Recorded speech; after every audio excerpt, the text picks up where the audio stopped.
to episode 15 of the Arcade Hangout. We are a group of collectors and enthusiasts who just love old arcade games, love playing them, love restoring them, fixing them, trading them, all that sort of good stuff. I am Orange Whip, and we're going to go around the room and get everybody to introduce themselves and just get them to answer tonight's question. And today's question is a good one. I believe this was actually given to us by somebody in the chat last week, YouTube chat as well. And it is, what is the rarest game you've ever seen in person? So stew that on that for a little bit. And I know Jimbo already kind of mentioned that he's never seen one. So we're going to start off with him and put him in the hot spot here. Yeah, so Jimbo Dini on Clav. I've got a YouTube channel that I would throw up, but my lower thirds isn't working. It's Dinky Flicks on YouTube. Yeah, I'm trying to think. Like, nothing comes to mind when I think of rare games. Like, you know, going by what everyone else talks about on Clav and some of those titles. But I would say, offhand, I can think of maybe a couple over at Sean's Fetish Boys' parties. He's got, or at the time he had a Wacko. So that's the first one I guess that comes to mind. That's not a super common game that I am aware of. I don't know. That's a really good question. I guess I've never really thought about it. I'm trying to think of other games that of parties I've been to. Maybe some let's see. Madrix, Adam, when I was at his place, he had a Star Trek. And I haven't seen too many of those, and it was down. It went down for his party, you know. But yeah, I guess I haven't. I don't know. I haven't really thought about it. I'd have to think about it some more. Something will probably come to mind after we're done with the show. Well, feel free to pop it in any time if you can think of something as we go along. Sorry to be boring. That's all I got. And I'm drinking Oktoberfest. Sam Adams. And all your games are dead. And they're off to protect them from this show. For now, yeah. The show does it. Yeah. Actually, I've got eyes on because I was playing that earlier a little bit. Actually, I just played one game. I'll talk about that later. So. Wait, Steve, I want you to talk a little bit more so you can watch the chick dancing and the reflection in the glass behind you. Oh, that's Rico Suave. I got my videos going. Nice. Cool. So you pass along to Jimbo. Yeah. Let's see here. I'll pass it to our guest tonight, Sarah.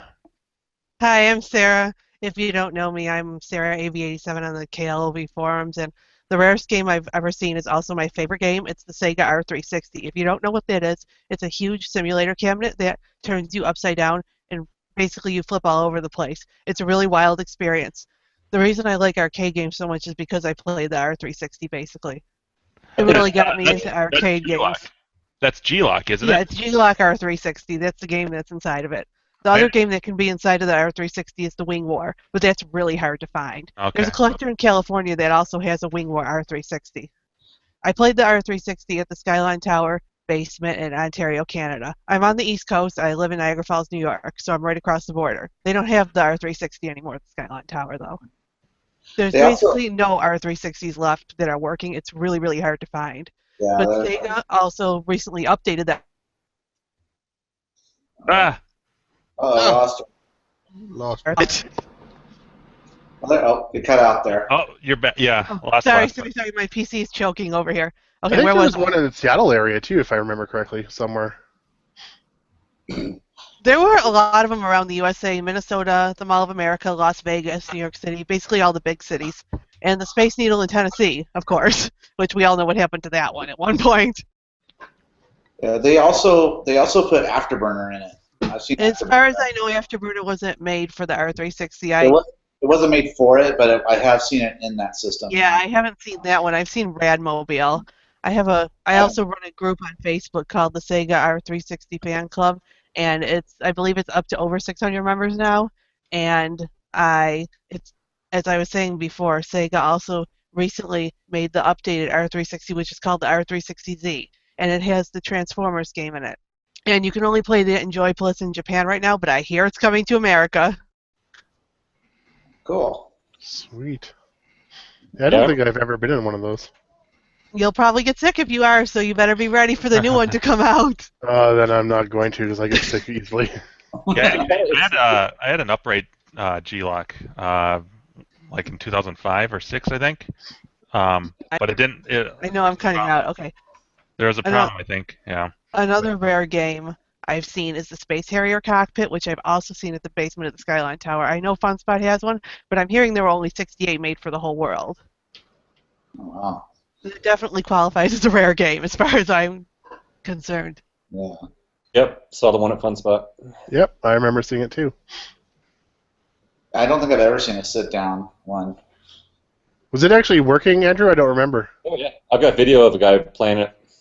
Yeah, I might too. I took a lot of video, but I don't remember ever really watching or looking at it too much. Afterburner is another one of my favorite games, but that one's not as rare. It's actually pretty common. Well, not these days. As far as I know, FunSpot's the only place that's operating an Afterburner cockpit in America. I don't know of another one. There's one up by me. One of the only arcade that's up here. They have an Afterburner cockpit. The one that the motion Where one. are you? I'm in Vancouver. Oh yeah, you're in. Do you know the Edmonton Mall? Yeah, that's in Calgary. Yeah, because I heard a lot that they used to have some really good games back in the day, like Sega Power Sled and some really rare stuff. Yeah, Steve had one. I think he sold it because it took up too much room at Grinkers. Yeah, they're really heavy. I'm sure Yeah, they take a pretty good footprint, that's for sure. What else was I gonna say? Those are definitely two good games. Cool. Would you like to pass it along to somebody else, Sarah? I'll pass it along to. I can't see the names. I'll pass it along to Crafty. Crafty. Oh, thanks. Sorry, I was muted. Yeah, I've been thinking about that, and I think, you know what, it would probably be over at John Exidy's house, his multi-deco system.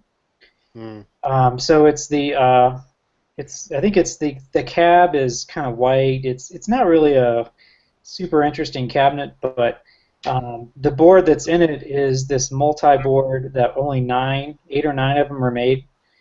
The guy never made any more runs of them, so it's basically all the Deco cassette games, but they're on an SD card or in RAM. I'm not really sure. But yeah, it's a pretty cool cabinet. I wonder if I can find. If I find a picture, I'll post it while somebody else is talking. But Well, you guys are talking. If you can find images of what you're talking about, feel free to share them with us. But you know, Deco made all those cassette games in the early '80s. It was a multi-system that wasn't super popular, but I think it was one of the first multis. So it was a multi that was it all just like software, or did they actually use the tapes? It was tape driven.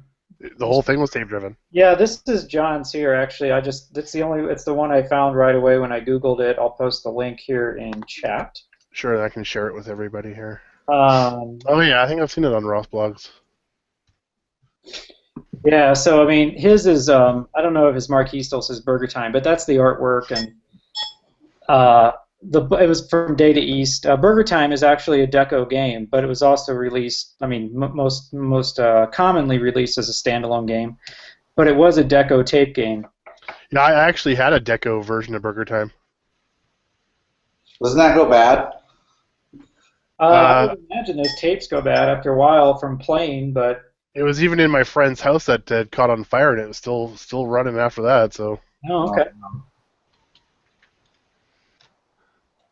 But yeah, I mean, I don't know about the cabinet itself, but I know the system, the multi-system. Like I said, only 8 or 9 of them are made. Not from Data East themselves, but from another collector who basically, kind of like a Mark Spaeth kit. He put it together and released a very small batch of them and just never made any more. That's cool. And like Spaeth was hard to get a hold of, and no one knows where the guy really went to. Yeah. Other than that, there's a lot of cabs and Grinkers that could probably qualify. Looping, I've never seen a looping anywhere else but at Grinkers. Um, Major Havoc and a Tempest. I've actually seen 2 of those, but both of them have been like, like at Grinkers or at Zyla's place here in Denver. Andrew, does John have a Major Havoc in a dedicated one? I thought he did. This is the Tempest conversion as well. Oh, that's right. His is a Tempest conversion. He had an iRobot. That's what he had. It has that same cabinet. And a Firefox. Yeah, Firefox is. Oh, not a Jacobson, but Exidy. Exidy. Yeah, no, he doesn't have a Havoc. He hasn't had a Havoc for a while. yeah. I thought at our last get together we were there. He had a Havoc running. No, he had an iRobot running. Oh, okay. I've played an original dedicated Major Havoc. There's a guy in Seattle who has one. He brings it to the show usually every year. Definitely cool looking. Yeah, I mean the original cab, very distinctive. Who was I talking to? It might have been John. He had a good point. It's like that form factor. It kind of is hard to find a place for it in the row because the bottom half is narrow, so there's a lot of empty space on the side. So it doesn't quite like work in the middle of a bunch of other cabs. It kind of has to be on the end or with Firefox and iRobot. That's like Tubin. I had a Tubin, and it was the very same way. Yeah. I hated the cabinet on that thing. I mean, if you're cursed to have all 3 of those, then I guess you could put them all together. That would be, such a horrible thing. But And 720 and Return of the Jedi. yeah, that's true. Yeah, all those cabs like that. No, weird shapes. Just have an awkward wall of all the awkward cabs. But that's me. So let's see. I'll pass it on to who's hanging out here now. Well, I know Buffett's probably got. He's probably got a pretty rare one. He can tell us about. Oh, I don't know if I own a pretty rare one. Well, Or just seen one. Just the rarest cab you've seen. Played in person and seen. Well, it half works, but the rarest one that I have and/or have seen or played is my half-working, I think, bootleg of Quadripong. That's cool. Yeah, the monitor comes on and the game kind of half works, but I can't remember exactly what it didn't do at the moment, but it didn't do something. Like it had a hard time starting the game or something, but I played it once or twice and it's been in storage ever since. So that's probably the rarest one that I've played that I can think of anyway at the moment. I know I've seen, but it doesn't work. I know where a paddle battle is. That's another like Pong clone. I've touched the cab, but it doesn't come on. So that counts or not. So your magic touch didn't do anything to make it work? No, it wasn't even plugged in, so it was kind of hard. So, but I think I don't know if it's missing the monitor or not, or the TV or whatever's supposed to be in it. I'm not sure if that's there or not. So, but that's another rare one. Of course, it's like a bootleg, but kind of a rare bootleg. I'm sure I've played or seen others. Most everybody's done Computer Space. I've never played it. I pushed a button on it once. I've seen it in person, but it never works where I see it. Yeah. Well, the guy from Retro Gaming Roundup, Scott, I go to his arcade parties sometimes, and his works, and it's on. So I've only seen Computer Space. Yeah, I've touched it a bunch, just I've just never played it. That's all. And how many of those were made? I don't know how many were actually made because they were made in 4 or 5 different colors, and there was the blue, the red, the yellow, and a green. Oh yeah, I've seen a Computer Space. Nutter Pac-Man has one, a yellow one. Forgot about that. One of the rarest one is actually the dual 2-player model. Right. Yeah. That's one of the rarest ones of all. I've never seen one of those in person. I've only seen it in pictures. So, I know of one for sale. A dual monitor? Yep. Dual player. dual play. That's cool. Yeah. Yeah. Don't got that kind of scratch, so it'll have to stay for sale. Yeah, it's not cheap. No, can imagine not. Well, anyway, before I forget, thearcadebuffet.com. Or buffet on Kaloff. You need your monitor fixed, give me a shout. Yeah, we're here to plug. That's it. So, but Oh. other than that, not much else to report at the present moment. I'm supposed to pick up another monitor tomorrow on the way to work. So I don't know if that counts or not as news. Let's see. Oh, I'm putting up on the forums, if anybody wants any parts out of a tic-tac-toe redemption game, I've got two of them. One of them I'm going to turn into a Virtua pin, so all the guts, except for the speaker, the glass, the lockdown bar, and all the cosmetics, I don't need the rest of it. So if y'all need any of those parts, let me know. What pinball emulator are you going to put in it? Whatever runs Virtua pin, I have no idea. Well, there's two out there. There's Future Pinball and Visual Pinball was the other one. Whatever the better one is, I have no idea. I got to get my friends to build all the stuff, so I don't know. Yeah, one of them has a bit better physics on it. Yeah, so whatever one has, it is the most realistic, and if I can get a couple games for it, that'd be cool. Yeah. I don't have a lot. Yeah, I don't have a lot of room, and I like playing a bunch of different pins. It's not the same, but still, Yeah, still fun. Yeah, it's better than not being able to play them at all. So that would really be the only emulated game I have, but there's no other way to emulate pinballs unless you have the thing.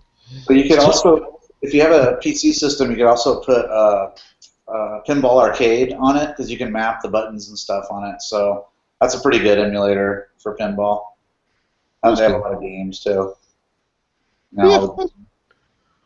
That one you have to buy all the individual games, though. Yeah, you can buy it by season. Yeah. But yeah, you do have to buy them. But you can pick and choose what ones you want. Yeah, I'm more of the fun for free kind of thing. Yeah. Well, a lot of them you can actually. There's an actual editor where you can actually make your own tables and stuff too if you wanted to. Yeah, both those emulator ones that I was talking about, you can do that. But one uses 3D assets, and the other one uses just pictures. Picture representation. The field can't move around or anything. Yeah. Yeah. So, but the one that doesn't move has better physics engine to it. It feels more like a real pinball though. So. What do you mean it doesn't move? Like the future pinball, you can change the angle of the camera angle and stuff. The camera angle of how you're looking at it, like if you're a tall person or a short person. Because they're actually like rendered 3D models. Yeah, every piece is like put in, and the other one's just a static picture taken of a pinball field in high res, and all the toys and everything on the play field are all pictures. Right. Okay, gotcha. Like if you're playing Attack from Mars, and you hit the spaceship in the middle, you know how it shakes. Yeah. Those are individual frames of animation put in to make it look like it's shaking. So it's not a 3D asset. It's just There's something I've seen that's pretty cool. I don't know if you guys have seen the video or not, where the guy is basically wearing like an augmented reality headset, and he's playing future pinball, and no matter where you look on the table, you see your angle of the table. Oh, weird. So it actually feels real. That's cool. Yeah, so you can actually move to the side of the table, and you're actually looking at the table from the side. Yeah. That's hell of a processor in that thing. Yeah, it's there's a video on YouTube about it. It was pretty cool. That sounds cool. So, but yeah, whenever I get to finally pick up the pieces I need over time, I'll post a thread about it and get some advice on how to do what and stuff like that. So, but if y'all need any of those parts inside, like I said, I'm getting ready to post a thread up here in a little bit. Try to get rid of the parts. If nobody claims any of the parts or anything by the end of October, I'm just going to scrap most of it, cut the connectors off, push the pins out, scrap the harnesses, stuff like that. So, because I can't keep it. I got two of them, and I only need one. So they're both in really good cosmetic shape. So if anybody wants to add a cabinet to do the same thing I'm doing, then come get it. That's all I can tell you. 'Cause like I said, I just don't need two of them. But they're in really good shape, so it'd be a shame to just trash it. So, but Cool. Would you like to pass it along there, Buffett? sure, why not? I want to hear the man drinking a beer, what he has to say. That He's must in a be Mr. Dave. Which Yeah. one? Usually he has a twin. I got him, see? Clear the throat out there, Dave. What's the question? What's the rarest game have you played or seen? You've ever seen in person, yeah. And does your wife know you're going to Grinkers? That's the first question. Oh my God! Tell me she knows. The whole reason I was waiting is I was waiting for confirmation from my cousin if he's going to go. And he is. You sound like a little kid asking if you can sleep over at his friend's house. And you're Totally does. I know, dude. It was. So this was Sunday. She had asked me maybe on Friday or Thursday, do I have anything going on the 10th of October? And it was real quick. And I said, oh, I have an arcade tournament. Oh, okay. And then she didn't say anything else about it. And then, Sunday, we've got my two kids, and we're in the minivan going to a pumpkin patch. And we're driving there, and she's like, so what time is this arcade tournament on the 10th? And I'm like, 10 in the morning. And she's like, what time do you think it's over? I go, I don't know, 6. And then she goes, where is it? And I'm like, Idaho.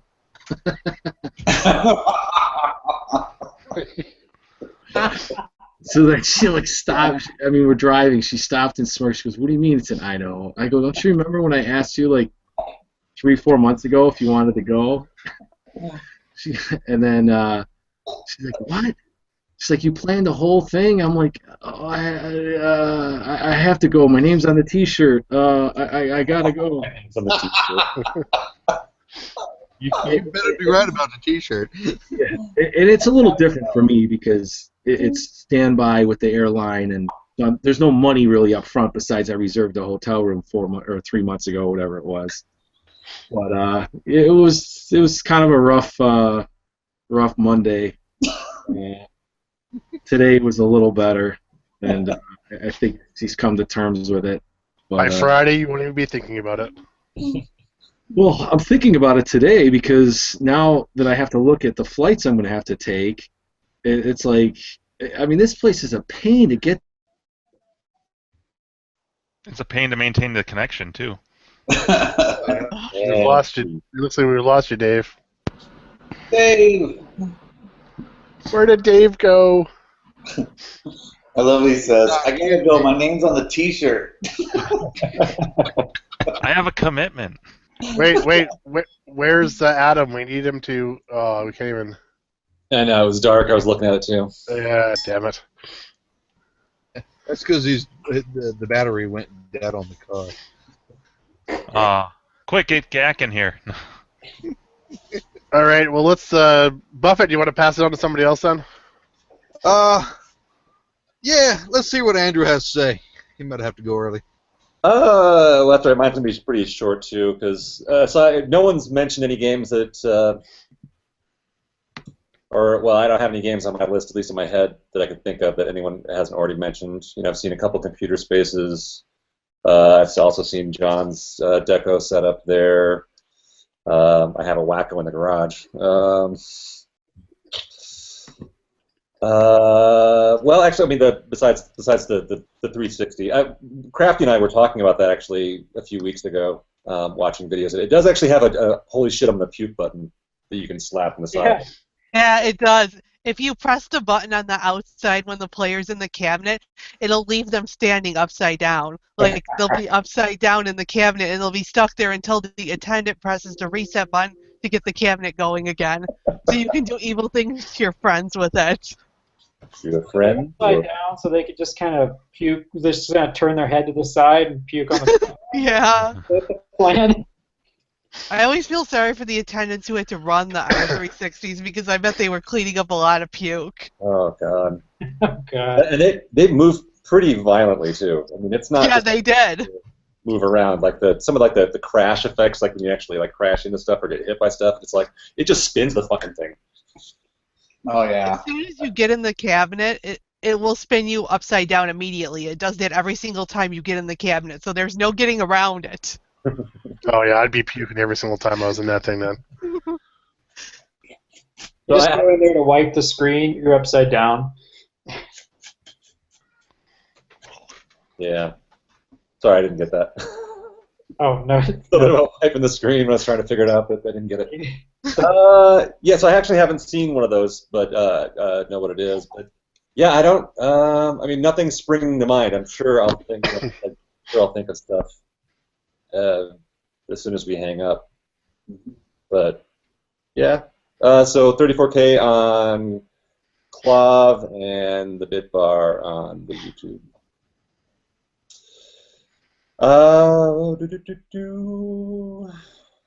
What's going on, Chris? Hey everyone, Seabart 1987 on YouTube, Twitter, Clove. I think that's about it. Rarest game I've ever seen. Probably that thing right behind you. Yeah, apparently, because So 34K no one knows what the hell it is. caller. That feed there. Turn your radio down, please. That's Gak. I don't want to hear myself say that thing again. Mute this. What's up? Hey, Jack. What's up, Chris? Hey everyone, Seabart, 1987. Make us mute you. Twitter, Claw. All right, he's been muted. Caller, we're getting some feedback here. Can you turn down your radio?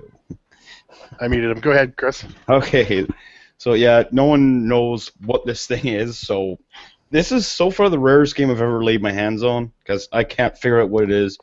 15 hours of Googling resulted in nothing. Clove, no one on it knows what it is. I searched for like an hour and I couldn't. I even tried to do Google Goggles on it, and It's a MAME scratch build. no, the artwork's too detailed, I think. And it's actually it's all If you look right here, that's a bit of red spray paint. it's all stenciled. No, it's actually a decal. Oh, is it? Yeah, it's a sticker. Oh, it looked like it was stenciled from the video. Well, it's all one sticker. Like I thought, like right here was a break, so it was just some other crap on it. But it is. I'm just trying to feel for the line here, and right there is where the decal starts. Like it's the entire cabinet is on it. Is one. So theoretically, somebody could have made that then. Yeah, that's. That marquee is like really small too. Yeah, it's actually pretty puny. And where the little character guy's going up, it's actually got a bunch of little red squares. I don't know. It's hard to see it in. It's red squares on I'm gonna go with forest green cross thatch kind of deal. Wow. Yeah, I mean it does look kind of original, but It looks kind of.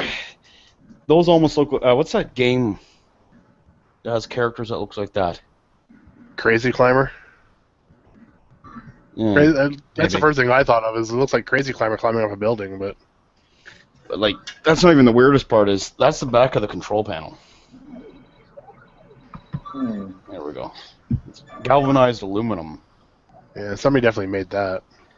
But the thing is, like it has. You can't see it, but the around the buttons on the front, it's actually concaved, so that the buttons sit recessed in the panel.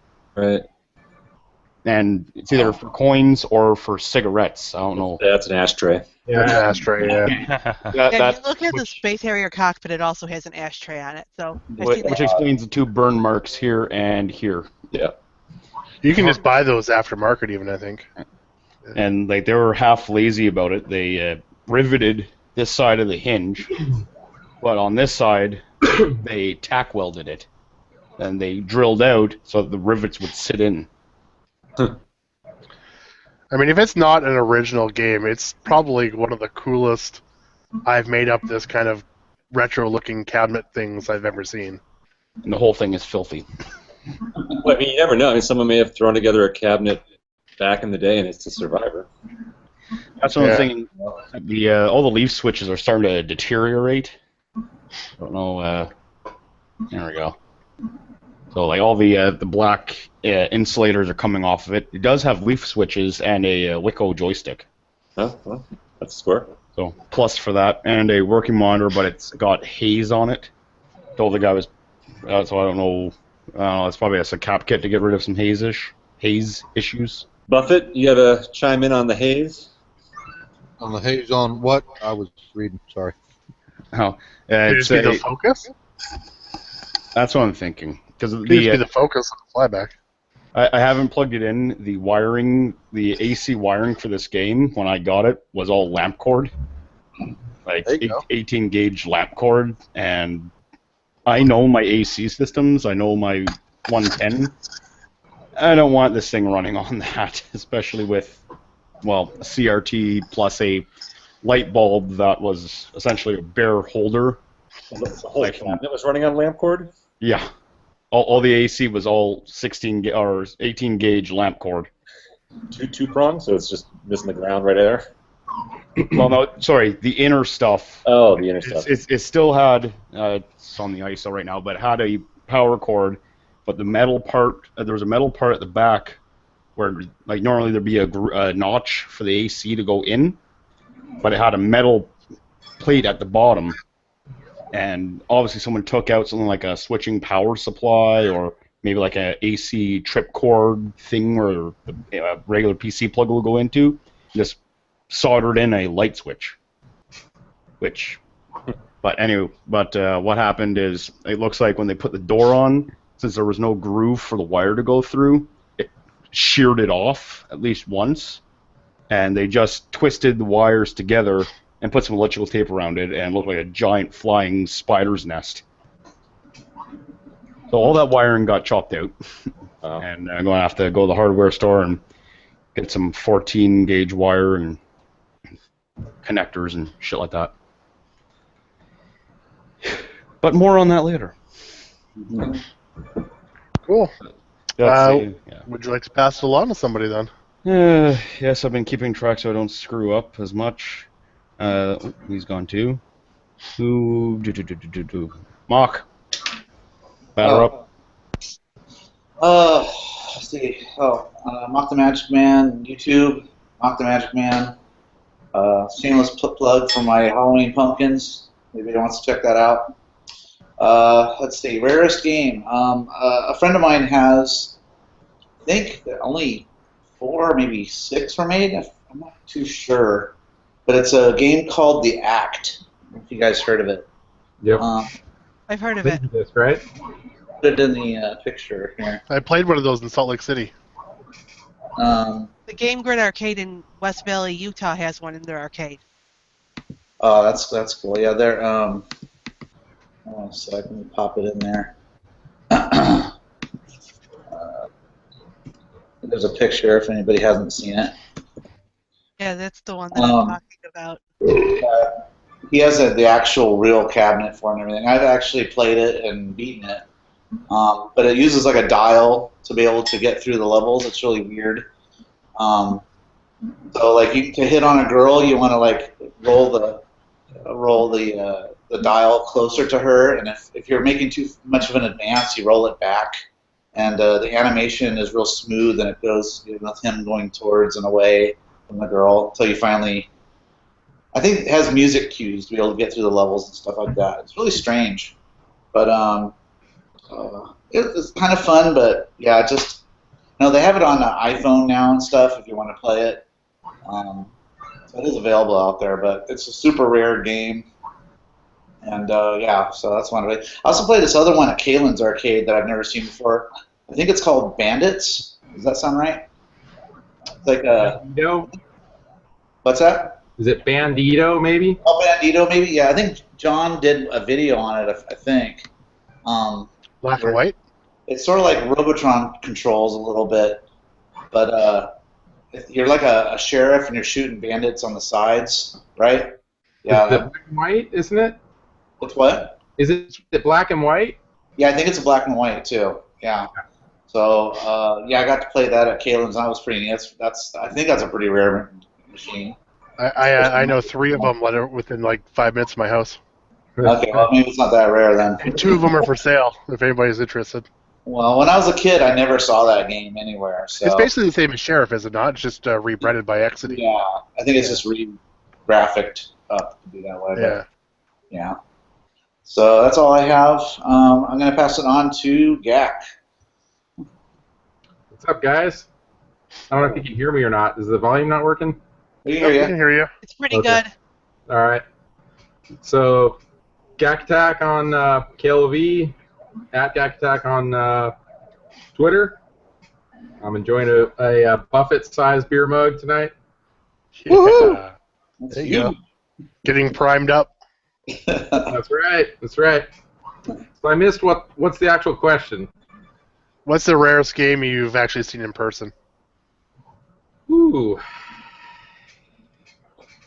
A couple, but probably the most rare would be the Tron prototype, which has the 4th level that was supposed to be, or that became Disc of Tron as the sequel. I think there's Holy only shit. one in existence. Yeah. Wow. That's cool. And among certain circles, everybody knows who he is. The guy Coolmo Craig got some games from him. So. Yeah, I know. Was that playable? That level? Actually, I didn't actually play it. Was it a game I actually played? That's different. They saw it. Yeah, because I think it didn't make it in due to memory restraints. The other one I saw was I'm trying to think. So Battlezone, the Bradley Trainer. You guys heard of that one? I believe that was the prototype for Battlezone. The one for the Army? Yeah. So I don't know if that was the prototype or if they just made a one-off one for like an Army training thing, the Bradley Tank Trainer. Yeah, both in the same collection. Yeah, crazy stuff. He actually, I don't know if I should say this, but he told me he got an offer for $40,000 on the Bradley Trainer and turned it down. Wow. Crazy money. For an arcade game. Money. Yes. I bet he has close to $1 million collection. Amazing games. Yeah. So I don't know if I can say much more than that. So, and let me show you guys something real quick. So 34K saw this. Got Yeah, I saw you tweet about it. in today. That's Let me awesome. present you. So there's the back. All our sponsors on it. Pretty nice cup. I gotta say, great job, 34K. Looking forward to handing these out in a couple days. That's awesome. Yep. Cool. Be sure to bombard Fly. He said he was giving away free beers because he won some money. At, Oh, right, yeah. the Twin Galaxies thing. Yeah, I thought he said $3 though, right? Hey, that's 3 beers. Gotta look at it. Yep, there you go. The value. I was curious about it. I don't know if you guys saw that too. There was just like a week or two ago a tournament for the track and field. Did you guys see that at all? There was like some kind of Twin Galaxies world record attempt, and they flew out a handful of guys to like Oklahoma or something like that, and Fly went out. It was like the person who won first place would actually get an arcade machine, a track and field arcade machine. But I don't know who actually won it, because I tweeted Fly, and I was like, oh, they might as well set up shipping details, right? Yeah. He'll probably win it, right? But I don't know if he actually did or not. It's I'm a not weird sure. prize to give away because most of those people, I would imagine, already have track and field Yes, cabinets. exactly, yeah. But a unique piece to show off, I guess, right? Yeah. Yep. So that's the games I can think of. So let's see here. Who hasn't gone? I haven't gone yet. There you go. All right, you're up next. Okay. Orange Whip at the Arcade Hangout. Yay! I've actually seen quite a few rare games, and I'm trying to think of, trying to remember them actually. I've been to CAX. We got the CAX shirt on here, and there's a guy, Atari Scott, always brings the prototype games down. Oh God, we're wearing the same bloody shirt. Nice. Atari Scott always brings some of the Atari prototypes down there, which are basically one-offs. But I don't like. I don't know. I don't want to pick the prototypes as. Plus, I couldn't play any of them. They were all down like the entire weekend I was there that weekend, so it kind of sucked. So there's a guy in Seattle who has this one game, and I actually have seen one other one for sale on eBay, and I tried to buy it, and I was away camping when the time was up on it, and I didn't have very good reception, so I ended up losing it. But it is called U-235 Meltdown. It's not a video game. It's just like an arcade game. I don't know if any of you guys have ever seen this thing. Okay. It's a really addicting game. So basically, all it is a joystick that has up and down on it, and that's it. And in this tube, there's this ball that floats up on air, and a little thing goes up and down. You basically have to try to keep the ball within these kind of little this little area. And the longer you can keep it in the area, the higher your points get. That looks pretty neat. Yeah, it's an addicting game. Like once you play it once or twice and kind of get the hang of it. It's funny because the joystick on it's really floppy, almost like a 720 where it's just all kind of loose. So it's loose up and down. So you actually got to hold it, and when you hold it in the middle, the ball doesn't go up or down because the air pressure's enough that you're holding it steady. As soon as you just move your hand up a little bit, you're telling the air pressure to go up, so the ball starts to float up. And when you go down below center, again, there's no spring on it. It's just loose. The air pressure drops, so it starts going down. It's almost like you're holding a vacuum cleaner that you can adjust the airflow on it in this tube. It's actually really cool. It's a really fun game to play, and it's really addicting. Oh, that sounds cool. Yeah, another one I'd heard about, because I've been on Clav for, 2004, I think it is Billy Bowl. And it wasn't until I got down to CAX that I was actually able to play Billy Bowl. I don't know if any of you guys have ever played Billy Bowl. No, but I've heard of Billy Beer. And Billy Bowl was all over the place on Clav, 10 years ago. So it's basically a half a pool table, but the whole pool table is all on mechanics, and it moves around and stuff, and you do different shots on a half a pool table. It's actually really cool. Sweet. Yeah. That reminds me of what's the name of Slick Shot? I had a Slick Shot. That was one of the very first arcade games I ever bought. I think those look sweet too. They don't get a lot of love, but I think it's a cool concept. Yeah, there's also a bowling version of it as well. Yeah, I got mine for $50, and I just sold it to a friend for $50. Wow. Yeah, and sorry, I'm going 3, and because the one that Gak brought up, the prototype Tron, it reminded me of going to Las Vegas and seeing the prototype circus pinball machine. Oh yeah, I've seen that. And I played that thing, and it's actually pretty cool. Yeah, that's the vertical pinball. It's vertical, yeah. That's neat. Yeah, I played it. Yeah, it's a pretty neat game. I mean, it's kind of open to anybody to play as long as you go to the pinball museum in Vegas. Yeah, that's where I played it too. It's a prototype, but they say they've made 2 of them. So I mean, I guess 2 prototypes. But I thought that was pretty cool. Build. That's why they didn't make more of them. Yeah.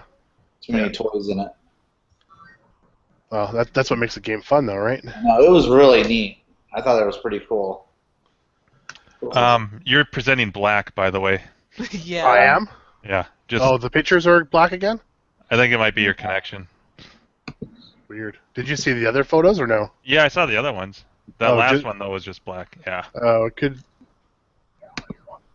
Let me see if I can try again really quickly here. It's still black? Yep. Weird.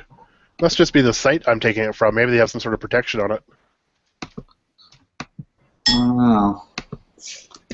Here's a picture I posted in the links. Yeah, okay, let's see if I can... Yeah,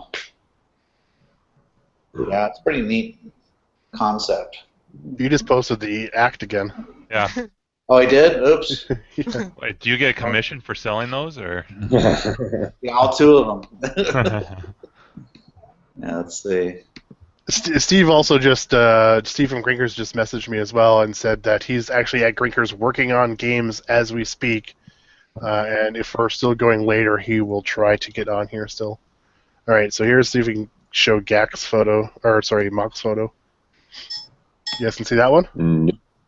Nope. No. That's weird. Weird. The first two you could. That's odd. Anyways, you just search the Circus Pinball. I think it'll come up if you do a search for it. Has anyone ever seen a Two Tigers cabinet? Two Tigers. I have. A game that uses an 8-track for sound. I don't think so. Oh, I've heard of that, yeah. Pretty cons too, right? It's really fun.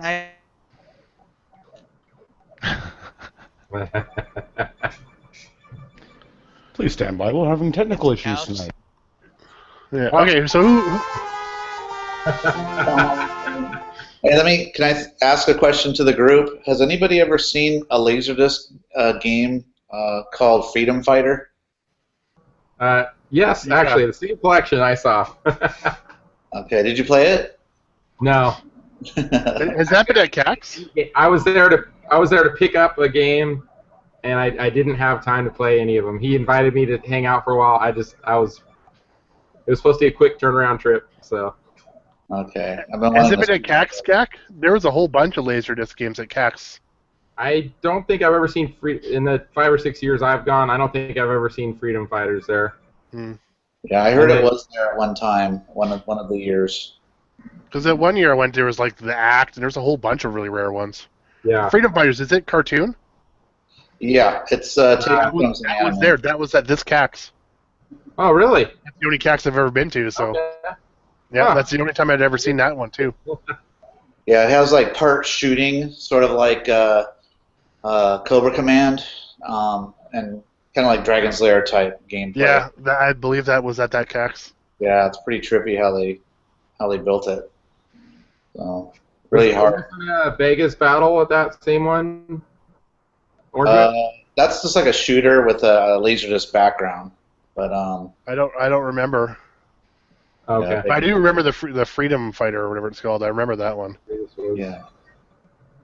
Actually, I probably took photos of everything. I'll see if I can find it. 17.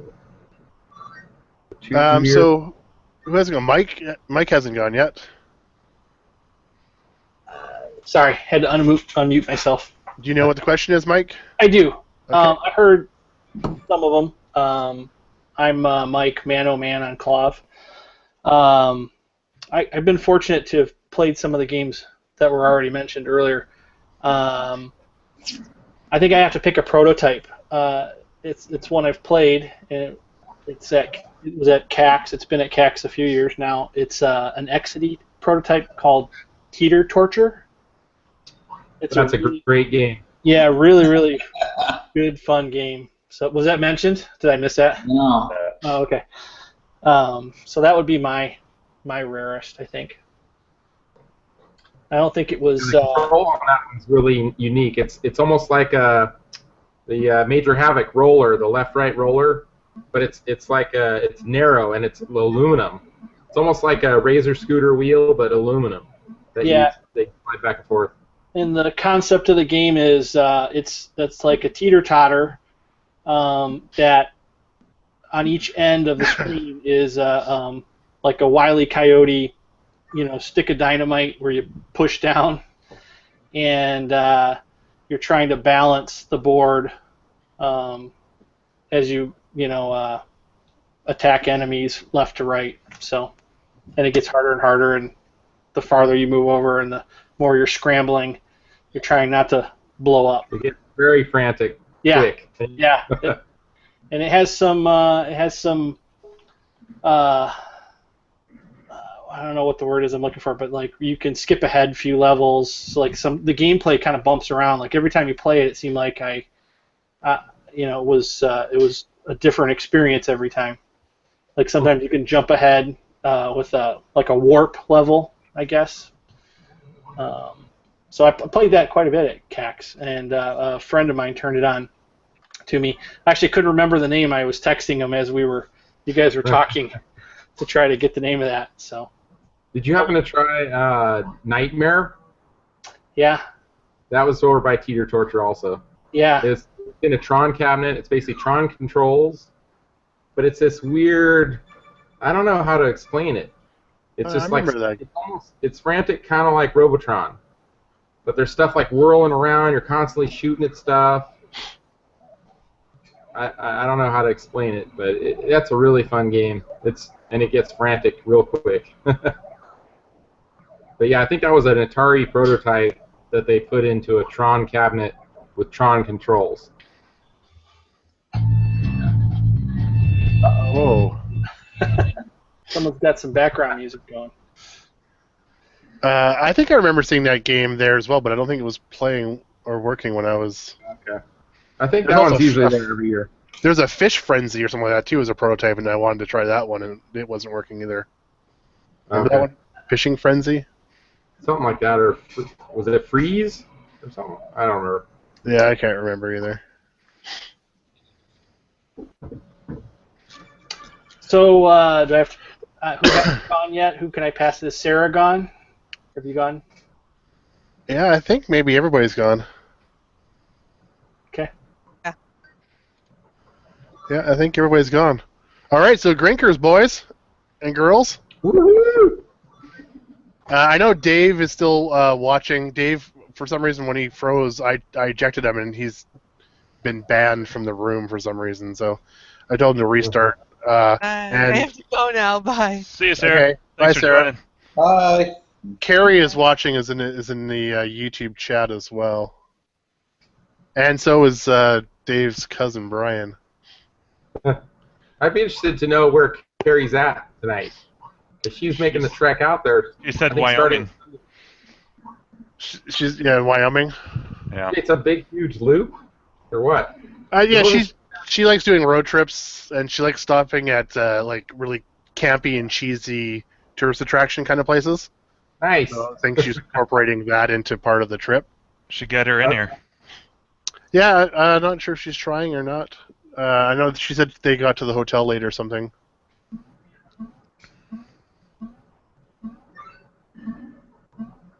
Yeah, so that lower third thing worked for when I switched browsers to Internet Explorer, but Internet Explorer sucks for Google Hangouts because it's not Google. So like the video flickers, it's a pile of shit. Is that why you've been jumping in and out like 100 times? Yeah, I'm trying different things, and I just fuck it. I'm just sticking with Google. So what? I don't care. People know who I am. Carrie said she's going to try to pop on. Cool. Dave, because he somehow got banned. Dave saying Canada versus USA. The battle's on. Dave, try to close down Hangouts. And, So I want to hear the rest of his story. yeah, so do I. Like, is he going for sure or not, or does he have to sleep in the living room? I need to know these details. I believe he is going, but I guess the flight is his issue. It sounded like. Yeah, he told us last week he's going regardless. Like he, no doubt about it. Just whether or not his wife will be happy. Okay. Oh, there's the road tripper. Hey! Hey, she made it. I did. Looks like you're in a cabin. Yeah, yes, actually, sort of. I'm in a place called the Hostel, and it's, shall we say, rustic. It's cheap. Hey, I saw that movie, The Hostel. You don't want to stay there. Yeah, well, it's not that dark. It looks like, so she's safe. It's It doesn't long. look like you're in like a dungeon or a basement or something. Yeah. No, not yet, but each time anybody walks up the stairs or walks by, it creaks horribly. So, number one, I'm glad I brought my sleeping pills. But, yeah, it does have a certain creepy quality to it. It looks like you're inside a birdhouse made of, like, craft wood. Yeah. Oh, and you can see, let me show you the lovely hotel art. Ooh, I like that. I love it. Painting. Let me present you. Are you still in Wyoming? Yeah, so actually just arrived in Wyoming today.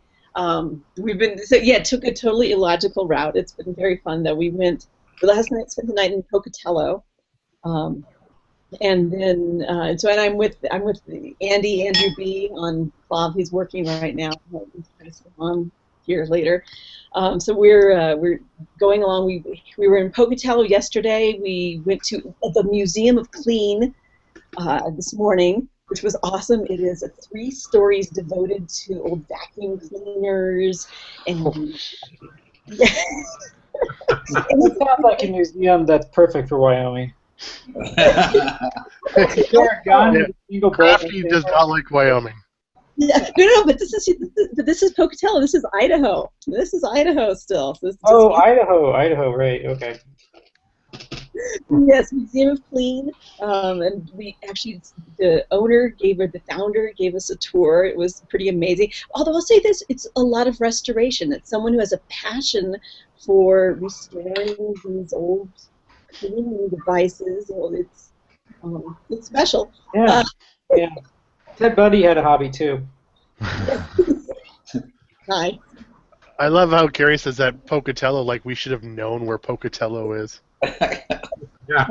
Like, where the hell is Pocatello? I lived in Pocatello when I was 2 years old.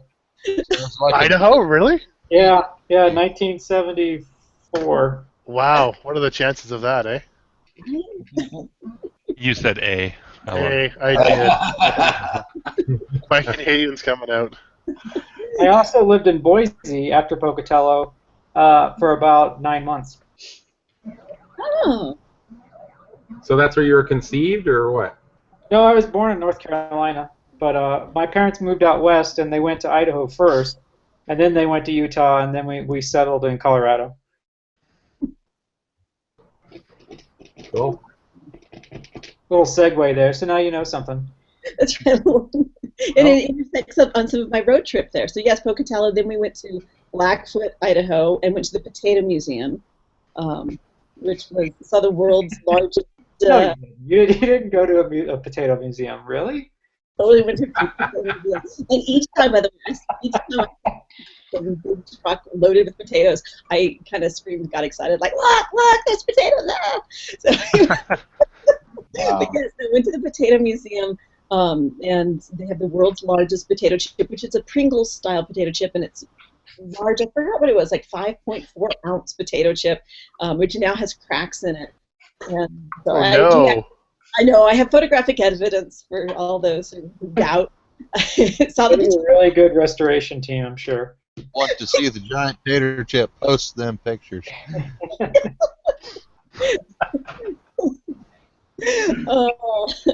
And they have a potato sign by Dan Quayle, and a cute, snarky letter from the governor of Idaho. Wrote to Dan Quayle at the time, so that was cute. So no, Potato Museum, and then now we're in Teton Village in Wyoming. We're going to go up to Yosemite. God, I keep saying Yosemite. Shit, it's the California in me coming out. Yellowstone, and then we're going to head back west and head over towards where we're supposed to be. Wow, that sounds like a good trip. No, it's been a lot of fun, but I'm kicking myself. I saw that the Drifter posted about a place in Winnemucca that has some good pins and some other games, and he posted the day after we drove through Winnemucca. Oh yeah, the casino, right? Yeah, everything there is a fucking casino. Oops, sorry. And I had a Medieval Madness there too. Yeah.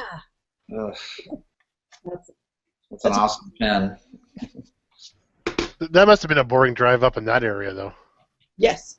Yeah, Nevada is. And I've driven through Nevada a lot. The northern Nevada is boring. Southern's not much different. So I say Southern's not much different than the Northern. It's all pretty much the same shit. Yeah, I guess. But we can pretend. It is kind of like California's like, okay, we'll take all this pretty part, and then yeah, no, go ahead. You can have that part. And we kind of hit a little bit. Sorry if there's anybody on Nevada on. They've done wonderful things with. They've done well with what it is that they had to work with. Yeah. There's a lot of trouble. You're offending our 5 watchers on YouTube. They're all from Nevada. They do supply Southern California with power, do they not? Oh. I believe they do. Southern California steals Northern California's water, I'll tell you that. I say from all the hydro they're stealing from us. Yes. Well, they got the dams, right? All along the Colorado. Mm-hmm. Oh, and that's the damnedest thing. So went to go to, what city was it? Where were we? Falls. Idaho Falls, or Twin Falls. We went to go to Twin Falls, and they boast to have the Shoshone Falls, which are the Niagara of the West. The other things are turned off. They've routed them so that they can power the hydroelectric plant during the winter. So much for the Niagara of the West. I mean, people who need their electricity, damn them. Yeah, right. They want to heat their houses and shit. How selfish. It was still pretty, I'll say that, but not quite. There was no Niagara Falls. Let's put it that way. But maybe I'll go back at some point during the in season. But who knew? October they turn off the waterfalls. So anyway, yeah, sorry, I got off on the whole water stealers power plant thing. I'm a Northern Californian, born and bred, so proprietary in water. Southern California. So are you planning on being at Grinkers on the Thursday or the Friday? We're arriving Thursday. So it actually, I don't know what the plan. Most folks arriving sometime like Thursday evening, or what's the? How quickly should we try to get there? How long do we spend at Craters of the Moon, or do we just power through and say, "Fuck the parks, we're on our way"? I think a lot of people are getting in closer to the evening.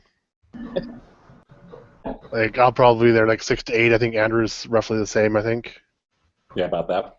Somewhere between 6 and 8 p.m., depending on how many stops you have to do and that kind of stuff. So how many times Crafty makes a stop and we can go pee? Crafty. Or if they all stab themselves to death in Wyoming. Yeah, that's true. We have a Mexican standoff in Wyoming, followed by. Just our ears. Yeah. So, Carrie, did you hear our question of the evening? I did hear your question of the evening, and honestly, in some ways, I'm a poor person to ask. I'm so new to this that I don't always have a good sense of what's rare and not.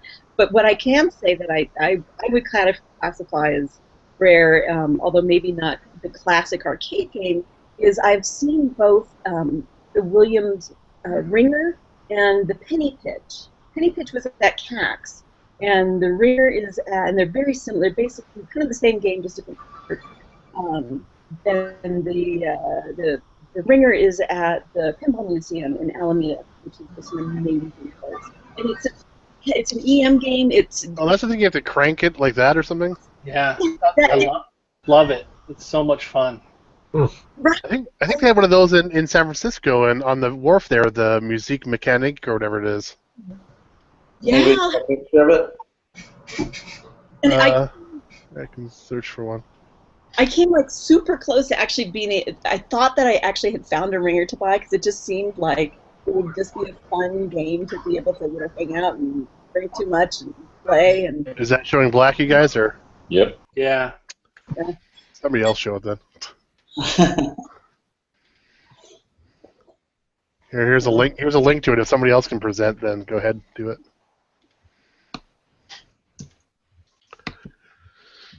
Yeah, I think I've played one of those. I think it was in San Francisco. Oh, I've played that.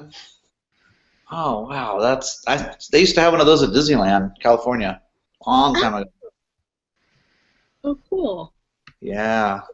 It's one of those games. It's so simple and it's so much fun. Yeah, it's all lit up from behind. Mhm. Yes. Yep. There you go. This is it. I have Ringer up. Here, let me present you. Yeah. There you go. Yeah, you give that thing like a spin, and you got to give it just the right amount of spin on it. Yep. Yeah, that's pretty awesome. It is just, you could just lose days of your life playing it. I mean, it really is fun. So, and I came very close to thinking. Actually, I thought I had found one to buy for a really reasonable price, but it had already been sold. So, one of those things I'm quietly stalking. So you are looking for one? Yeah, so much of this is just it's truly the fun of stalking your prey. So yes, that's one of those things that I'm, quietly kind of go on eBay and Craigslist and just generally search and think, if one happens in my life, I would be pretty happy if I can live without it, but yeah, that'd be pretty cool to own. We'll talk at Grinkers then. Oh, okay, nice. Because the whole Time Traveler's Warehouse was up here, right? So there was tons of that kind of stuff new in box still. It was. Oh. So I'll ask the guy that owns that stuff and see if he's got one. Oh, I know there was some of those there. I'd like jump at a chance for a road trip to Canada. I'd heartbeat. Especially you're part of it as opposed to where my relatives live. I agree. Back east sucks. I know. I'm going to get the other half of Canada pissed off at me, but that's okay. Right, Chris?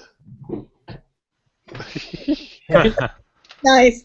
Rage quit? Oh no, he's still there. Yeah, Hey, Jimbo, I saw your post on Clav about your new eyes score. That's You like that? Yeah, it's pretty impressive. But see, again, that's the one and only game I played tonight. My first game's always my best, almost always. Wow. So I'm like, well, what can you do? I'm gonna stop there. Everybody's saying I'm all pixelated. It's probably because I'm the one doing the hosting. Could be. Yeah, because I have a 25 megabit connection here, so it shouldn't be like that. I don't know. I hosted one the other week and it seemed okay. Yeah, actually, the one that you hosted was like some of the best video we've ever had. So take that. Take that. Was that a 25 meg down that you have? Yeah, it's 25 meg down and like 10 up or something. Okay. 15 up. Huh. I don't know. Maybe I'll talk to my ISP and see what the hell's going on. All right, so Grinkers, guys. What's the trip? What's the plans for everybody who's going? My flight gets in on Thursday around 4. I just called the Hilton today to find out when their shuttle service comes through. And they said that it's supposed to be there every half an hour, so 4:30-ish I should be on a shuttle, if all goes according to plan, to the hotel. Nice. That's outstanding. Yeah. I got I still have to pack a few things, but I think that I'm hoping that sign survives. I think it's actually going to survive just fine. I've never used more bubble wrap in my life. Like, I swear, like half of one of my duffel bag is just bubble wrap. It's nuts. Hey, so here's a question. Speaking of like stuff I'm bringing, I made the mistake of there was a Arkanoid thread on Clav. Guys were asking about converting a regular Arkanoid board to tournament, and which I believe is a ROM swap, and there's like an MCU chip or something. But I'm like, well, if you're going to be at Grinkers, I'm going to have a tournament Arkanoid PCB there that I'm offering up as a prize. So he PMs me like 10 minutes later, and he's like, you want to sell it? And I'm like, fuck, I don't want to, like, those boards have kind of been climbing a little bit for stupid money. I went on eBay and stuff, and a few of the previous, like the recent ones, have sold for like over $100 for an Arkanoid board. What the fuck? Yeah. Wow. But I told him I'd get back to him. I mean, I don't, like, if he offered me stupid money, yeah, I guess, but I'd rather bring it to Grinkers is kind of what I'm leaning towards. And it's all ready to go. How many prizes are you bringing? Well, I've got 4 PCBs, a marquee, and that sign. And I was going to bring, so over the weekend I picked up, or I grabbed the Mr. Do board out of my Warp cabinet, and I thought, well, you know, I'll grab the marquee too. Well, the marquee's kind of a piece of shit. I should actually grab it. I don't know. Did those marquees? Were they just because it's glass? And well, here, let me grab it. While he's gone, I'm getting ready to bow out. So if you guys got any questions, let me know. It's a real piece. What'd you have for dinner tonight, Buffett? It's actually the same thing I had last week, which was delicious. We can just look at the photos in the bread and. What the hell is Gak making? Oh, that's one big giant beer. Oh my god. What are you patting, Andrew? Yeah, right? What is that? Ah. Wow, look at that beast. Wow. That's Louis. It That's looks cute. small compared to you. Oh my goodness. Oh, cute. It's 30. He's 34K sized. He is, yeah. About 165 pounds, about 34 inches, 35 inches at the shoulder. That's a real handsome fella you got there. Yeah, he's a cutie. Another year to grow. Wow. What a sexy dog.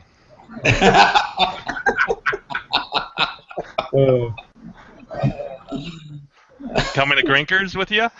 Oh yeah, I'm gonna pile him into the van with us. Perfect. It'll be great. Can't wait. I don't want you to take pictures of him because if I see your mouth on him talking, it's gonna freak me out. Yeah, so this marquee is a real piece of shit. I thought it looked okay, and then it's dirty, but I think it's delaminating. There's a clear plastic coating. That's what mine's doing too. Yeah, and I mean, if I peeled that off, yeah, this would look great, but it's adhesive underneath. So I'm like, what do I really do with this thing? The only thing cool about it is there's a sticker here from one of the operators, and it says, what does it say? Expires November 1st, 1985. I think that's kind of cool. Like a tax sticker. Yeah. Yeah. So you're almost 30 years past due on your taxes. Right. So I don't know. I think that's cool, but otherwise I don't think it's worth it to bring this because it's just a piece of shit. I mean, it's dirty and. I don't know. Yeah, people could use it for art or something, though. Send me the dimensions. I need one that might fit my CAD. The one I have is oversized for my CAD. Well, this came off of a Rockola cabinet, so. Okay. Is that what you want? It still might be smaller than the one I have. I don't know. All right. Yeah. Well, maybe I will bring it anyways. I don't know. It's, like I said, it's a little bit starting to delaminate. So. But otherwise, everything else is all packed up and ready to go. So, about all I got. Well, if you guys don't have any questions, I gotta get, so sleepy time. All right, Buffett. Wish you could be out there this weekend. Yeah. Oh yeah. Well, maybe you'll have to figure out a way to get up to Brofest in June. Yeah, that's what up there at Fun Spot. Yeah. Because that's sort of in your neck of the woods, right? Well, it is. It's just the money for gas and a place to stay. I don't have it. So. Yeah, I hear you. My problem. It'd be good to see the beard in person. Yeah, it'll be there in some form or fashion. So, but, all right. We'll talk to you soon. Yeah, man. See you guys later. See you next week. See you, man. Later. Bye. Later. Bye, Buff.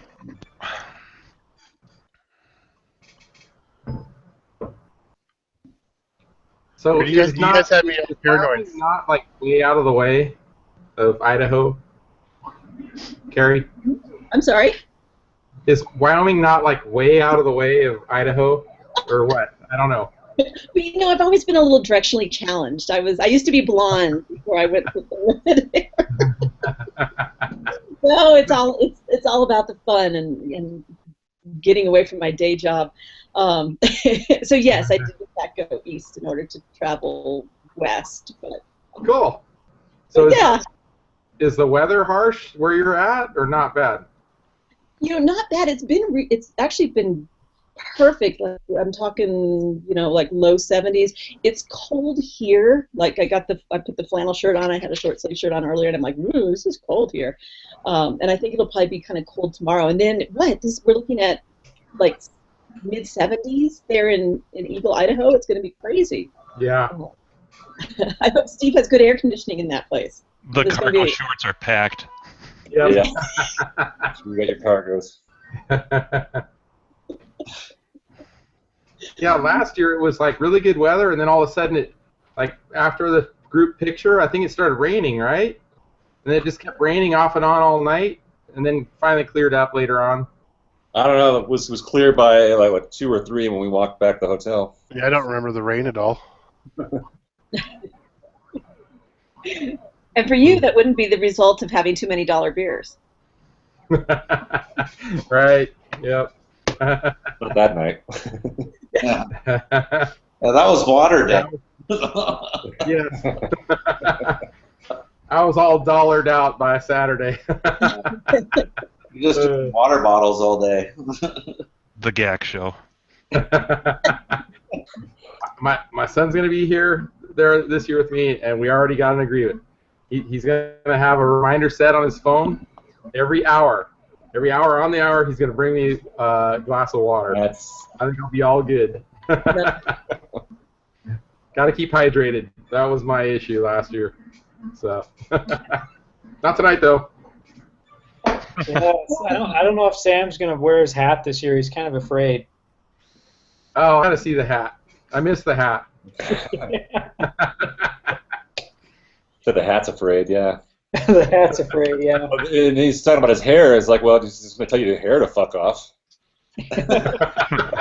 No, you should have with the shaved head next year. Yeah. Fuck your bald head. You. Oh gosh.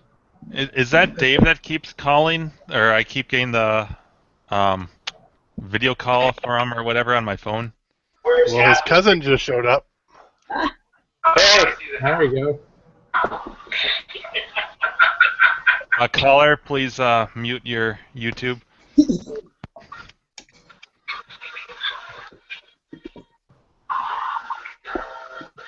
Oh, Dave's gonna be so jealous now.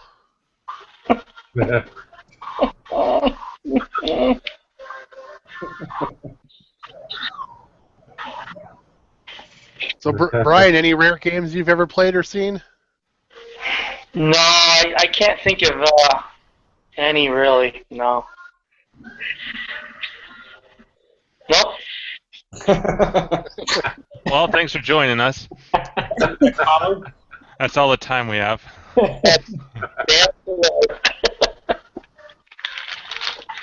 Anybody do anything interesting this past week? Arcade-wise, I should say. I citrus stripped a coin door. And how did that go? The front face is really easy, and then getting everything out of the little nooks and crannies is kind of a pain. Yeah. But otherwise, not bad.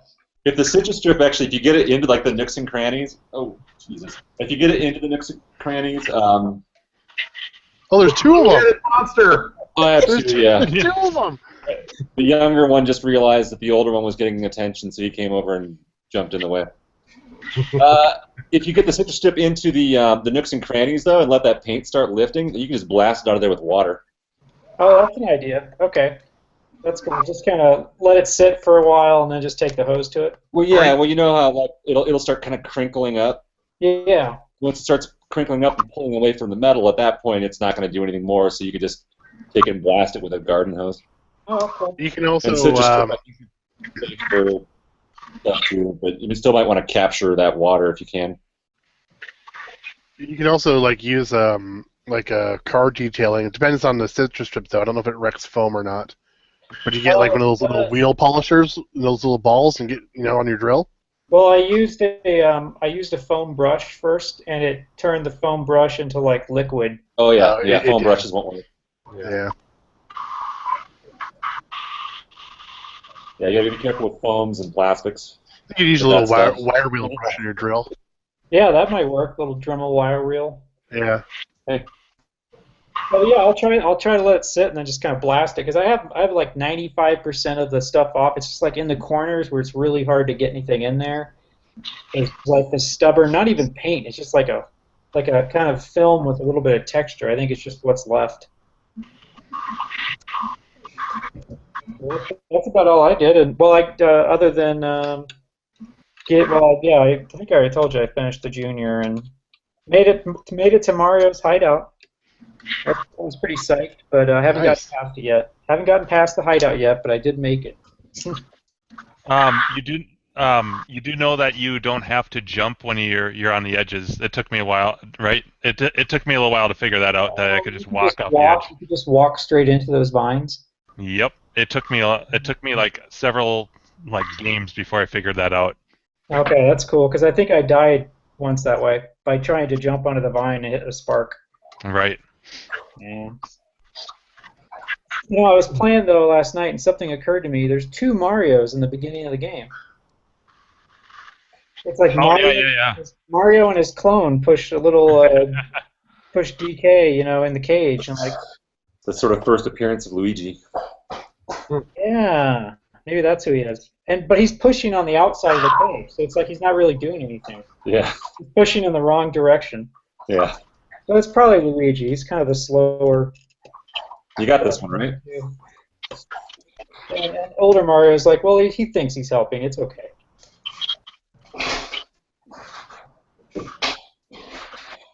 This is my ferocious dog. Yep. Nice. Oh, there's a dog that's much smaller than Andrew's. All right, you're okay, Skippy. He's barking at something out there. I don't know, so I picked him up.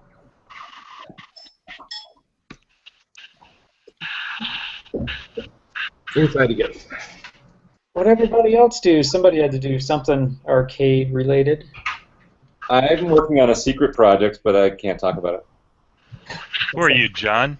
I was just about to say it. I'm saying I've been busy doing arcade shit, but I just can't talk about it. Speaking of John's latest video on the, he was doing a versus restore. Yeah. I'm trying to figure out his rattle can technique, which is basically to keep the rattle moving. I cringe every time I see him.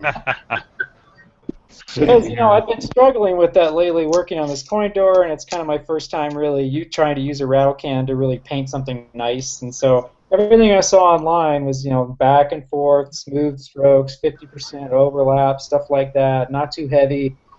And he just goes right in there, like... In your face. Rattle, after it. rattle. Well, it's not even strokes. It's like this crazy scribble technique. Yeah, so... Just curious. I tell my wife every time he spray paints, I have to tell my wife, and she comes running just to watch and laugh at it. I still have to see the episode. You guys mentioned something about a battery on a Robotron he was doing or something, where he was... Yeah, he left the plastic coating on the battery and put it and installed it in the game.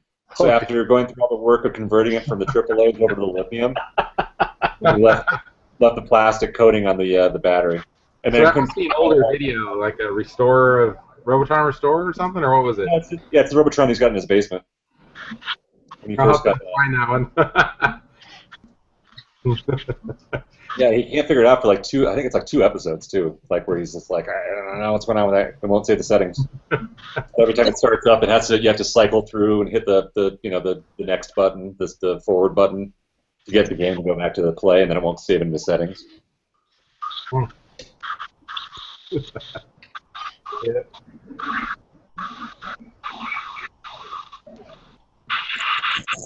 What's that noise? Like scuba gear. So, Orange, when are you heading out? When are you leaving from your place? Probably like 5 a.m. on Thursday morning. Same here. Yeah. So you're, how many hours drive is it for you? It's just under 10 hours, I think, but I have to cross the border. Yeah. And I have a Nexus pass, but the Nexus isn't open that early, so not that it'd be that busy, probably. And then I have a 2-year-old that's coming along, too, so I don't know how many times we're going to have to stop for him. So. Sure. Wow.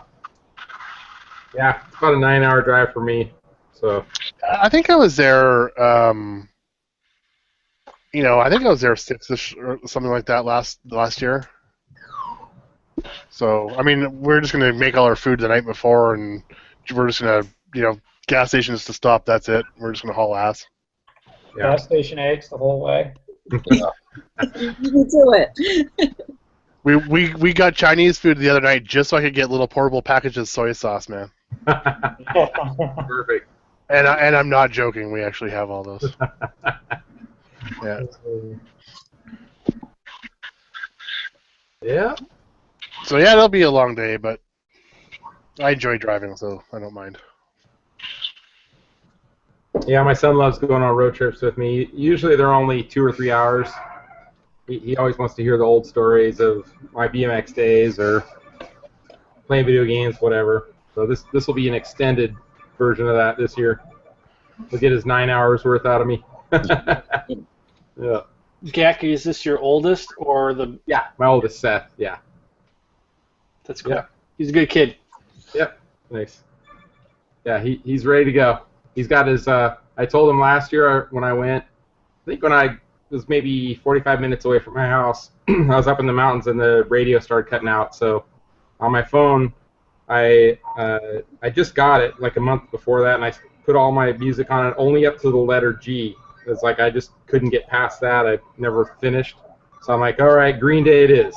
So I just started playing Green Day, and I played like every album I had for 6 hours straight. Wow. So that's actually his favorite band. So he just finished tonight getting every single song they've ever done, and it's like 10 hours. I'm like, oh boy, 10 hours of Green Day. It's a 9-hour trip, so we'll get most of it, and then the rest on the way back, I guess. So yeah, good time. We always try to listen to podcasts like the Zombie Cast. You guys have heard that one?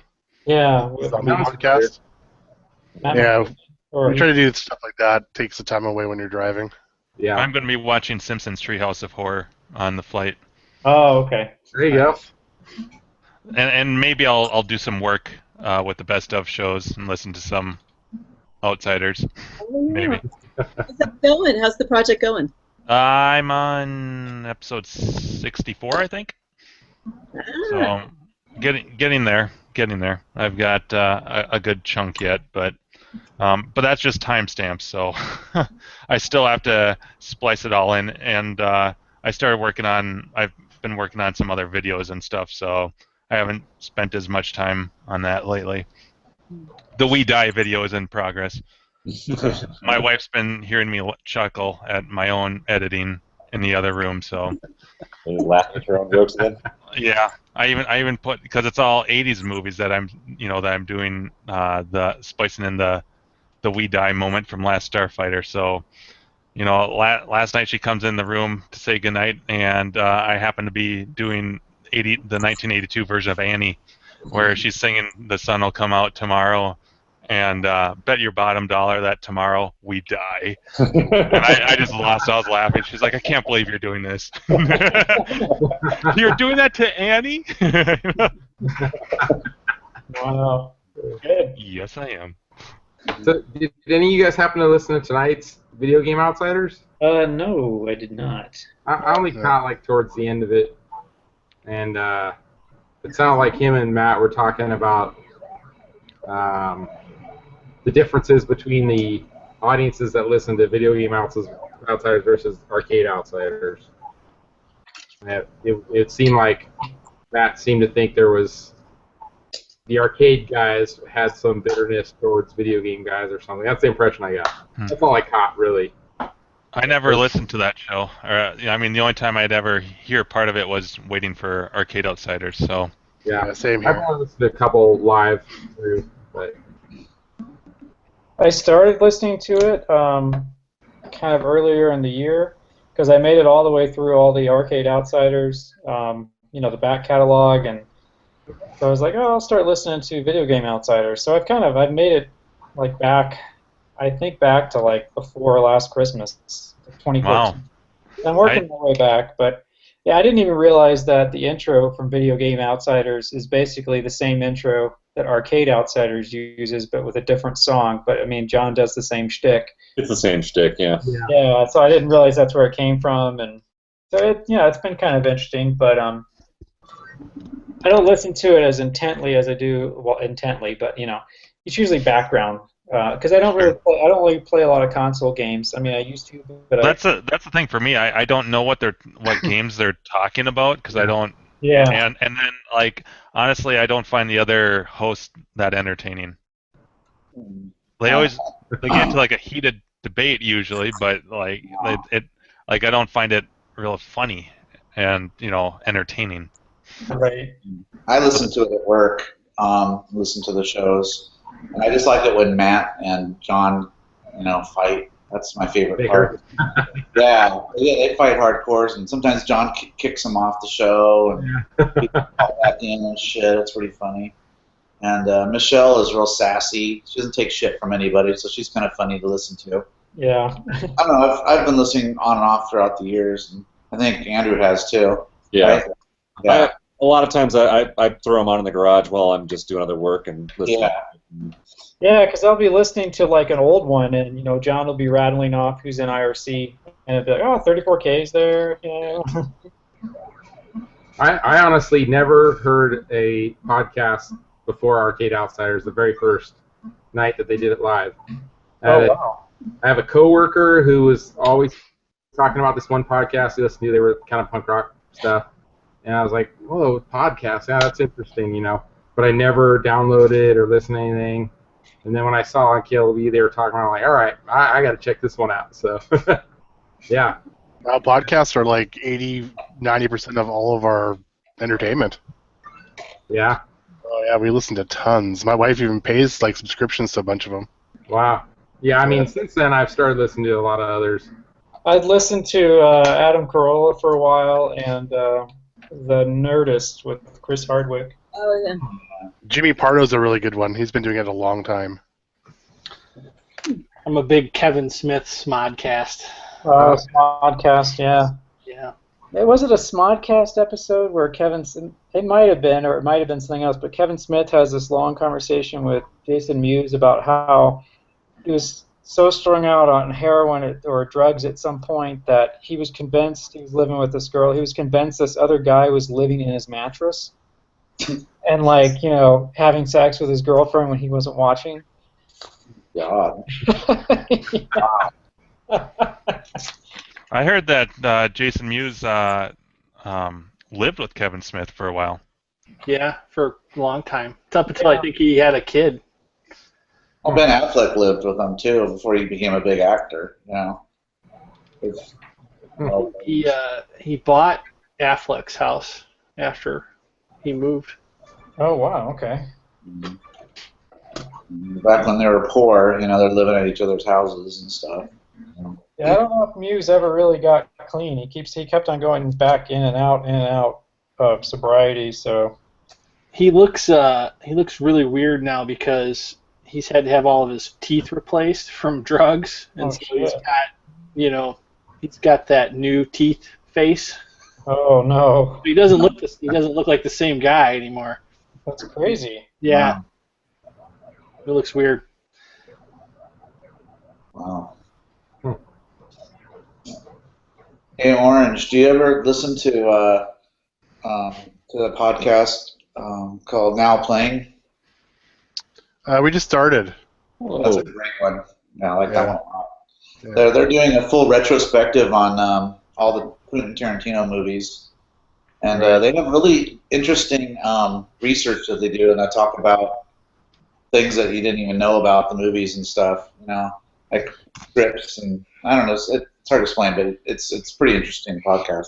Yeah, the podcast started with us because we used to listen to a lot of the old time radio shows. My wife's got 85,000 different shows. We've got huge terabyte hard drives just filled with all these old time radio shows, and we kind of went through them all at some point, and we just kind of moved on to what else we listened to, and just kind of moved on to podcasts.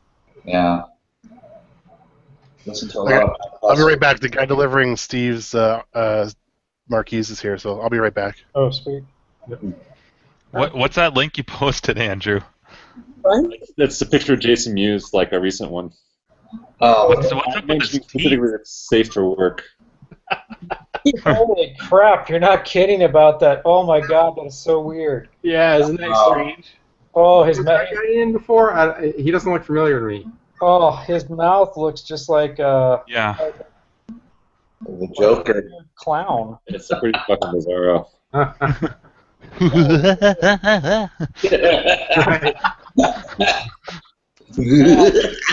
He needs to get clean permanently and then go on one of those like school tours where he tells kids about the bad things about doing drugs.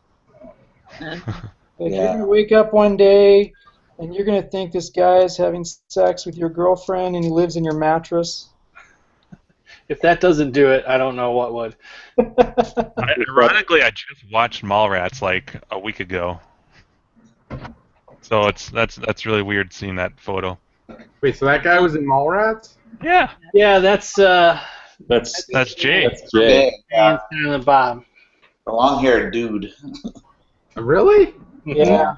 Yeah. It's the teeth. That's what's throwing you. He's like an all. I used to represent people in court, and so I had a lot of my clients who watch their teeth and their bodies. I brought my daughter with me the whole time and showed her pictures of like old shots of my clients. The file would show her the pictures of the Time out, Carrie. Time out. We're losing you. You're breaking up, and this sounds fucking interesting. I want to hear what you're. Did you say you represented? Yeah, you have to make my What? Can I get the transcript in the chat, please? Can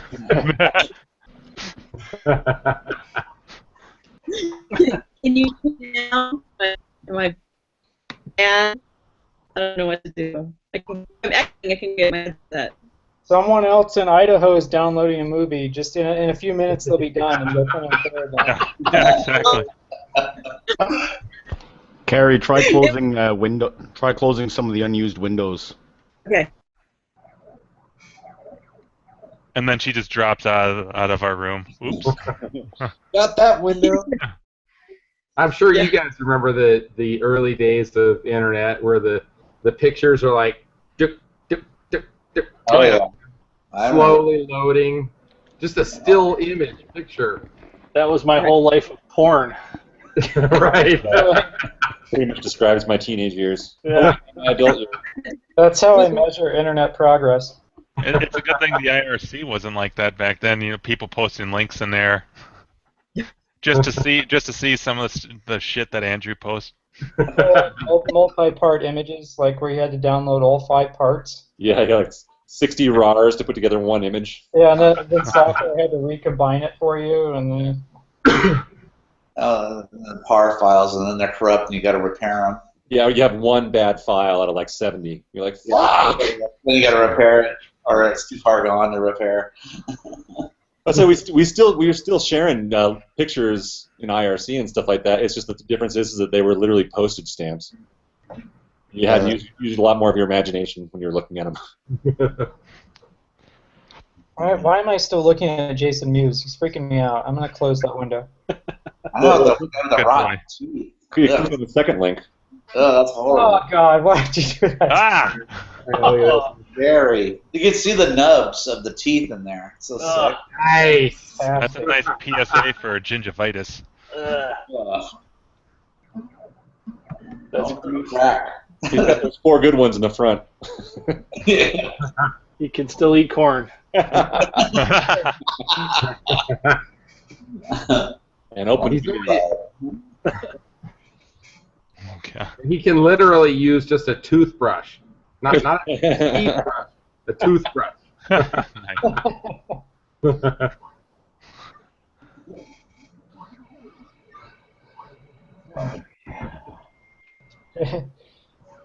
Oh boy, we got another picture coming in here. It looks like YouTube. Who's that?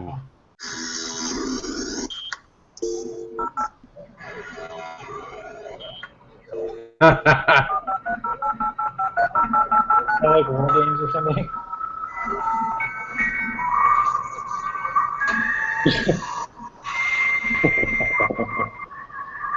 That's funny. Fast moving. Let's go AOL Instant Messenger.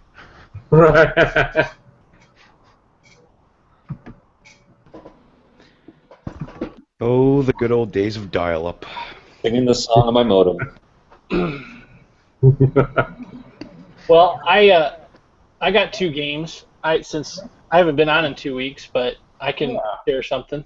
Please share. Yes. I don't know. Can I do the screen share without Brad being here to show a picture? All right. I think so.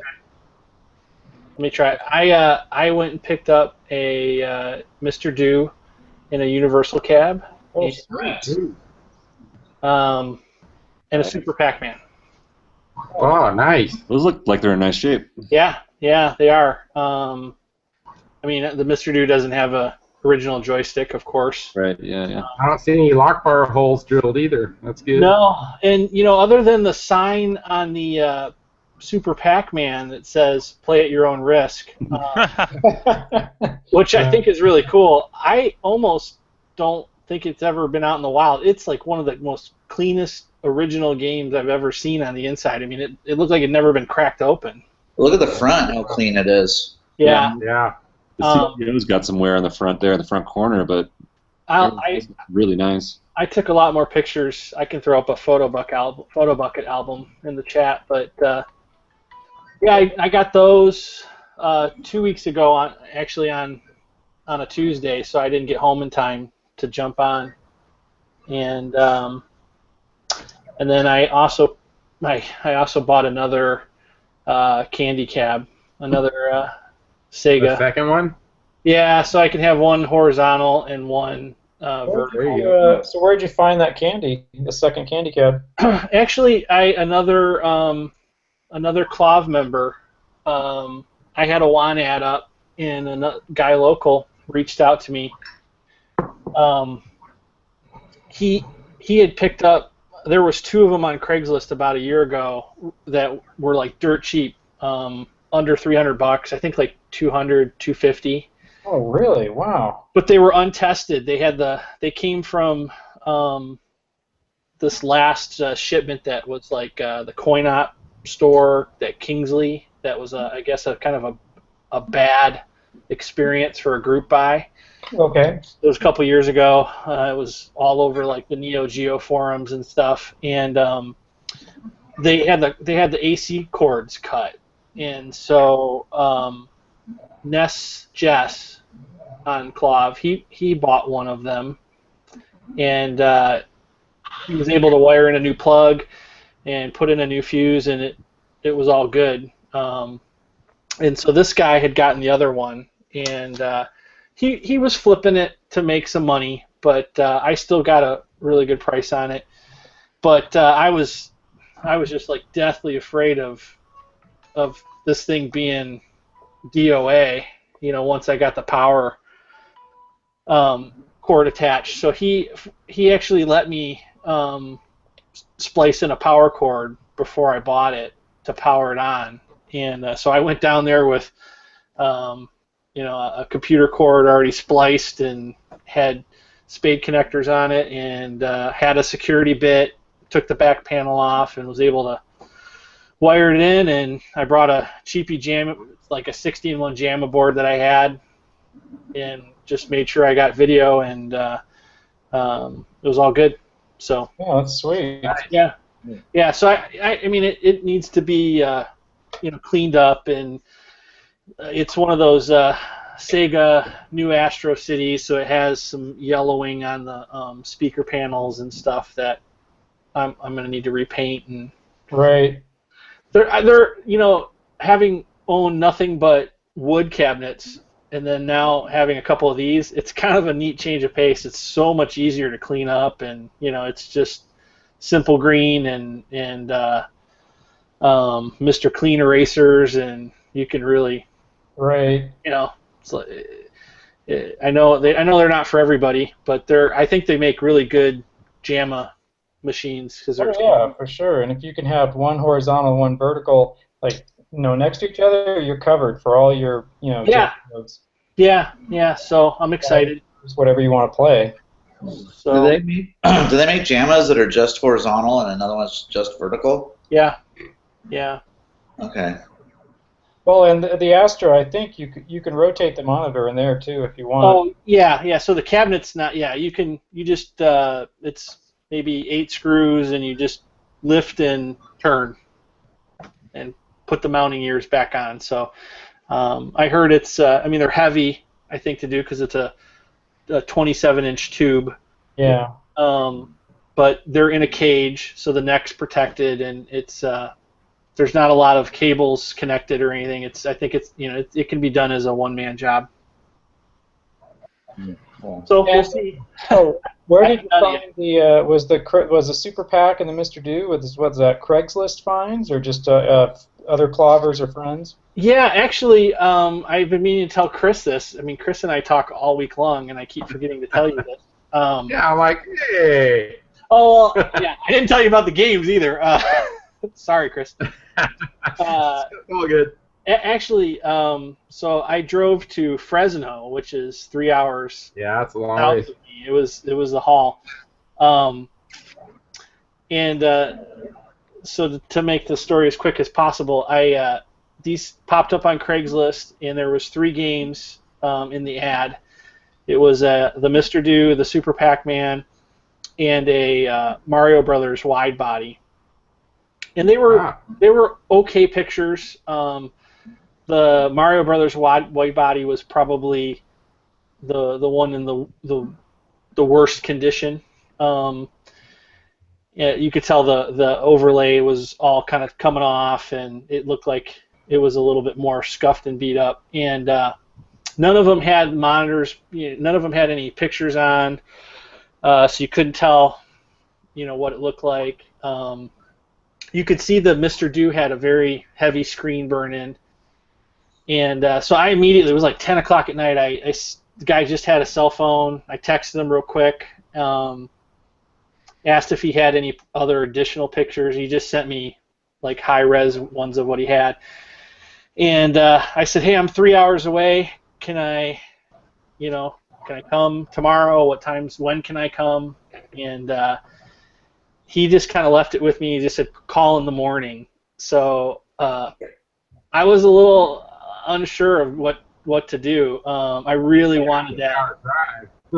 Yeah, it was a long way, and it was during the week. It was like so I was playing hooky from work, and then I really wanted that Mr. Do, and so I got up real early. I still wasn't sure. I called the guy, and I said, can I come? If I leave right now, can I come? And he's like 10 o'clock. He tells me, sorry about that.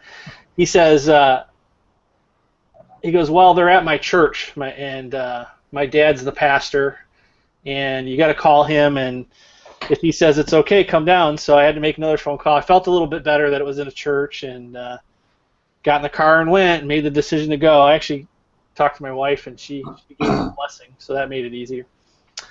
And I drive all the way down there. I get to this place, and I show up in the parking lot of this church, and nobody's there. Call the guy, tell him I'm waiting, and he goes, oh, you were supposed to call me when you were closer. And he goes, I'll be there in 10 minutes. And I'm sitting there waiting, and all of a sudden another guy pulls in. And I kind of look at him, he looks at me, and I'm not sure if it's the pastor or not. And all of a sudden a third guy comes out of one of the buildings, and I realize that this is another guy there to buy a game. And I'm thinking, oh man, I drove 3 hours. Jeez. And both buyers are going to be there. So, I'm usually a pretty nice guy, but I got out of the car, and I was mumbling and grumbling the whole time to the guy. And so I got out of the car right away, went straight up to the pastor, and I was like, hey, I'm here for the games. And I go, who's this other guy? And he goes, oh, my son set this up. He's here to look at the games too. And I go, man, I drove 3 hours for this. I go, that's not cool that we're gonna get into like a bidding war. And All right. so he takes us into this little like community rec center, and he flips them all on, And so going into this, I could bring home 2 games in my truck, and I couldn't bring home 3. And so the whole way home, I'm thinking, I'm going to get 2 games because I'm making this trip. I need to make it worthwhile, and I'm trying to think, well, which is the 2 that are the, I want Mr. Do, but what's the other one? And that I get. And it was kind of a tough call because, I think the Mario Brothers has a lot of value. How much were they asking for Mario Brothers? $350 each. So I didn't pay that, but that's what they were asking. Right. That was the other odd part in all this. So we get in there, and I kind of I tried to look at them as fast as I could, size them all up, and I could tell the super pack was really nice. And so I just said, I want these 2. I'm here for these 2. And I looked at the other guy, and I'm like, what are you here for? And he goes, well, and he was real timid, and he goes, I'm here for the Mario Brothers. And so I looked at him, and I go, sweet, we got a deal. High five. There you go. Yeah, I was like, okay, now we're not stepping on each other's toes. And so the guy who bought the Mario Brothers, Chris, he bought your Rampage from you. A guy named Ira. Remember that? Yeah. He had me autograph his Rampage. Yeah. So he turned out to be a really sweetheart of a guy. I helped him load it into his car. He helped me load mine in. We talked in the parking lot. It was a great experience. But he immediately asked. He goes, "Do you know?" Yeah, he goes, "Do you know Chris Gack?" And I'm like, "Oh yeah, I'm really good friends with him." And so he was like, "Make sure you tell him I said hi. I'm the guy who got the Rampage." And that's pretty funny because he was a BMXer back in the day, and he remembered my BMX stuff when he came out to buy the Rampage. And he's like, "Hey man, will you autograph the machine for me?" I'm like, "Seriously? All right, let's close the deal, sell the machine, right?" Yeah, and it turned out he was from Turlock. He drove 2 hours. Yeah. He drove almost as far as I did. He still has your game, by the way. He still owns it. Yeah, and that was the other tough part. I don't know if you remember this. Yeah, go ahead. Well, I was just saying that was the other tough part was, so, when you go, obviously when you're going on a Craigslist thing, you want to negotiate a little bit, right? Well, I'm thinking, how do I negotiate with another guy standing here? So, and he made it worse because he's like, well, I'm here to get the Mario Brothers, and he's like, I'll take it, and he whips hands out $350 and hands it to the guy, and so I'm thinking, great, And now they're going to want to talk from you too, right? Yeah, so I'm like, why don't you take your game to your car? Why don't you get out of here for a few minutes? Yeah.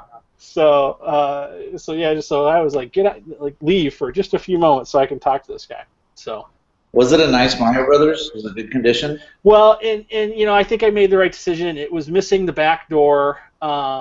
The screen had a little bit of collapse going on, and it was really beat up. And while the Super Pack I don't think is really a keeper for me. I mean, it's hard because, man, it's such a beautiful game. I need to throw the pictures up. It's in amazing condition, other than the monitor needs to be rebuilt. It's got a G07 with some... it's got those weird geometry issues going on, so it needs a cap kit. Pretty bad, but I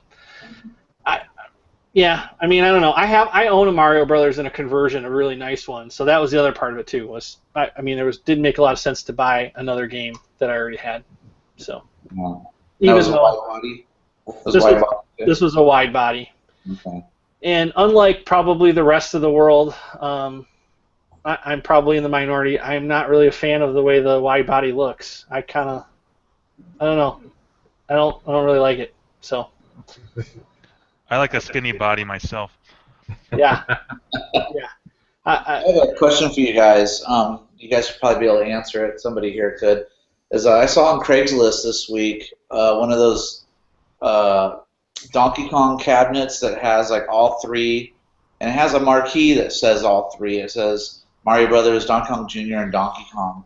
Now, was that something that was made like later, or is that just a home build? Or No, was it that was. really a thing? It was. Didn't Namco put that out? I think. Yeah, Dave and Buster's has one. Yeah, it has a big monitor in it. Stupid 25-inch monitor, and it's at a weird angle. It doesn't. It's just nothing about it's very appealing to me. But it's kind of like the anniversary edition. You know? That's exactly. Yeah, that's what I was wondering if it was something they put out later. It was on sale for like $400. I didn't know if that was a good deal or not. Yeah, that's a good deal. It is. In shape, it's a good deal. I'd flip it. Yeah, the board. I mean, the board would get that alone. I think. There was a thread on that on KLOV today. I saw it. Some guy was talking about it was like at a thrift store or something like that, and he saw it late last night, and it was $400, and he drove like almost an hour to pick it up the next morning when they opened at 9 a.m. and someone else showed up there at 8 a.m. and bought it. They opened the store like 10 minutes early, like right before he got there, and somebody else got the machine. And Tron guy Dylan, he posted a new thread saying, "Oh, I just picked up this awesome new machine for only $400. I drove all night." He was messing with the guy. And this is down in LA, so it's like a 6-hour drive from here, 6-7 hour drive. Yeah. And, yeah. Well, hey, do you know? He goes by Master Cos. Yeah. Yeah, I mean, he just sold one, and I think he got like, didn't he sell it for like $1,500, $1,800? You got probably up. Yeah, I don't know. Money. The people who are gonna buy that are the guys with the high-end pinball collection, and they think it'd be a cool addition. They don't realize, it's newer or whatever. Yeah. Not for me, it's newer, but it still has a CRT in it at least, and that's true. I'm not real fond of those cabinets, but yeah, you're absolutely right. I would say it's a Namco reunion. You know what was weird about it is that it was a vertical monitor, but yet it has Mario Brothers in it, which is a horizontal. Yeah. It plays it squished. Yeah, it's squished. Yeah, I thought that was kind of weird. And plus you got to be real close to each other trying to play, Mario Brothers. It's not like the wide body, so I don't know if I'd like that. Yeah. It's a funky. The monitor sits like at a funny angle to me too, doesn't it? I don't know how to. I've only seen one. It's not kicked back. It's more upright. Yeah. Yeah. I know what was weird. Oh, YouTube feed again. Uh-oh. Oh. Well, what happened to Orange Whip? Mr. Do looked. I've always liked those Mr. Do cabs. Just the back glass and the control panel, and the game's pretty fun too. But those Universal cabs they're really cool looking. Yeah, that is definitely a cool cabinet. Yeah, I had I had a Ladybug at one point that it's at Grinkers now. We talked about that a couple episodes ago, and that one had like the and I think like if you watch Ty's video of his Mr. Do restoration, that had the clear coat was coming off of it quite a bit, and I think that's kind of common on those Universals is that the clear coat starts to peel. Oh, okay. And I think most guys just end up putting a heat gun on them and just pulling it all off completely. I was really excited that this one doesn't have any of that. The side art is all intact. Other than the joystick is not original. Someone had put in a K7000 in it, so the monitor had been replaced. I actually took that as a plus because those Universal cabs had those really crappy 4600s. No, they're Japanese monitors, 100-volt monitors. Like Sanyo, or not Sanyo, but Nano, or not those. I'm trying to remember what it is now. But they're kind of regarded as crap. Weyas or Matsushitas? It starts with an E, I think. Oygo, EYGO, or something like that. Yeah, I can't remember. If you remember, when they were talking about the Ladybug, they didn't even bother fixing that one. So I was kind of happy that AK7000, but it's got what's weird is it's one of the newer K7000s. It's a digital. I have actually the manual here behind me, but it's got on-screen display, and so it's got to be a monitor that can't be. I mean, I would guess 5 to 10 years old, and it's already got just massive Mr. Dewburn in. But I think I can do a tube swap, no problem, since it's a K7000. Oh yeah. Yep. So I'm gonna do that. I'm gonna tube swap it. I gotta obviously figure out the lighting situation because I don't think the marquee or the back art is lighting up, and then I'm probably just gonna have to put a Wiko in place of that joystick that's there. And then the only other thing that was bad cabinet-wise is maybe someone can answer this for me. At the very bottom of the cab at the base, it has kind of that Taito Nintendo-style square base that's smaller than the actual cab. Yeah. It has a built-in coin door, or not coin door, but like coin bucket. And then to the left of it is a like an oval. It almost looks like a speaker hole, but there is no speaker there on the other side. It looks like it's just for airflow or for ventilation. It's kind of kicked in, and all the vertical slats are all broken. I'm not sure if that's repairable in the sense that it would maintain itself. I might just fill it in, but does anybody know what that was for? It sounds like it could be an intake vent, but hiding drugs. Yeah, there's no fan on the other side of it. Yeah, but it could still be passive cooling. I mean, there's vents all over these things. Yeah, no fan, no screen, just kind of an oval with 4 or 5 vertical slats, but like 3 of the 5 are all busted out. So, but I think that's an easy fix. So, cool. Bonus. Yeah, that's all I got. I've been busy, but that's all I have. Did any of you guys? I don't know why this popped in my head, but did any of you guys happen to see there was a thread on KLV about 30 Fathom Dave started it. It's called Arcade Confessions. Yeah. Oh yeah. That's a good thread.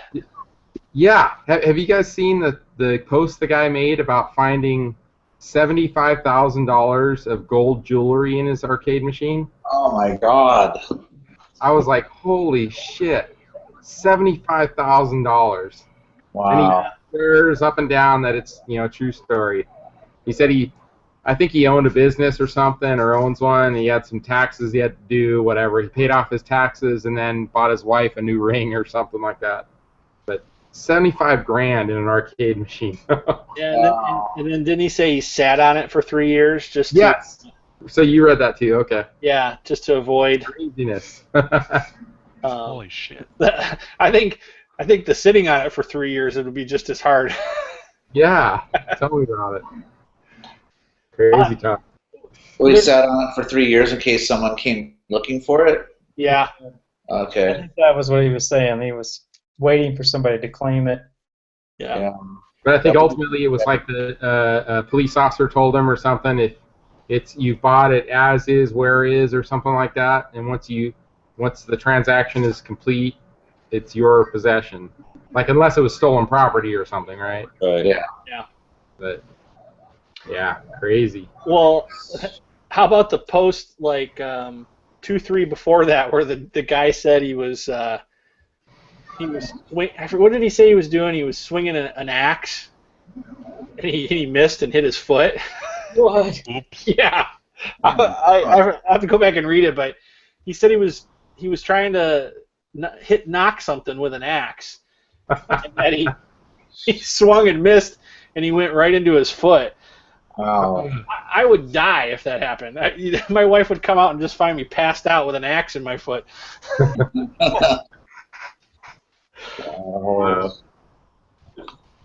Yeah, no, I haven't found tons of cash in any of my games. I think my first games I got, one of the Rush the Rocks had maybe $10 in it.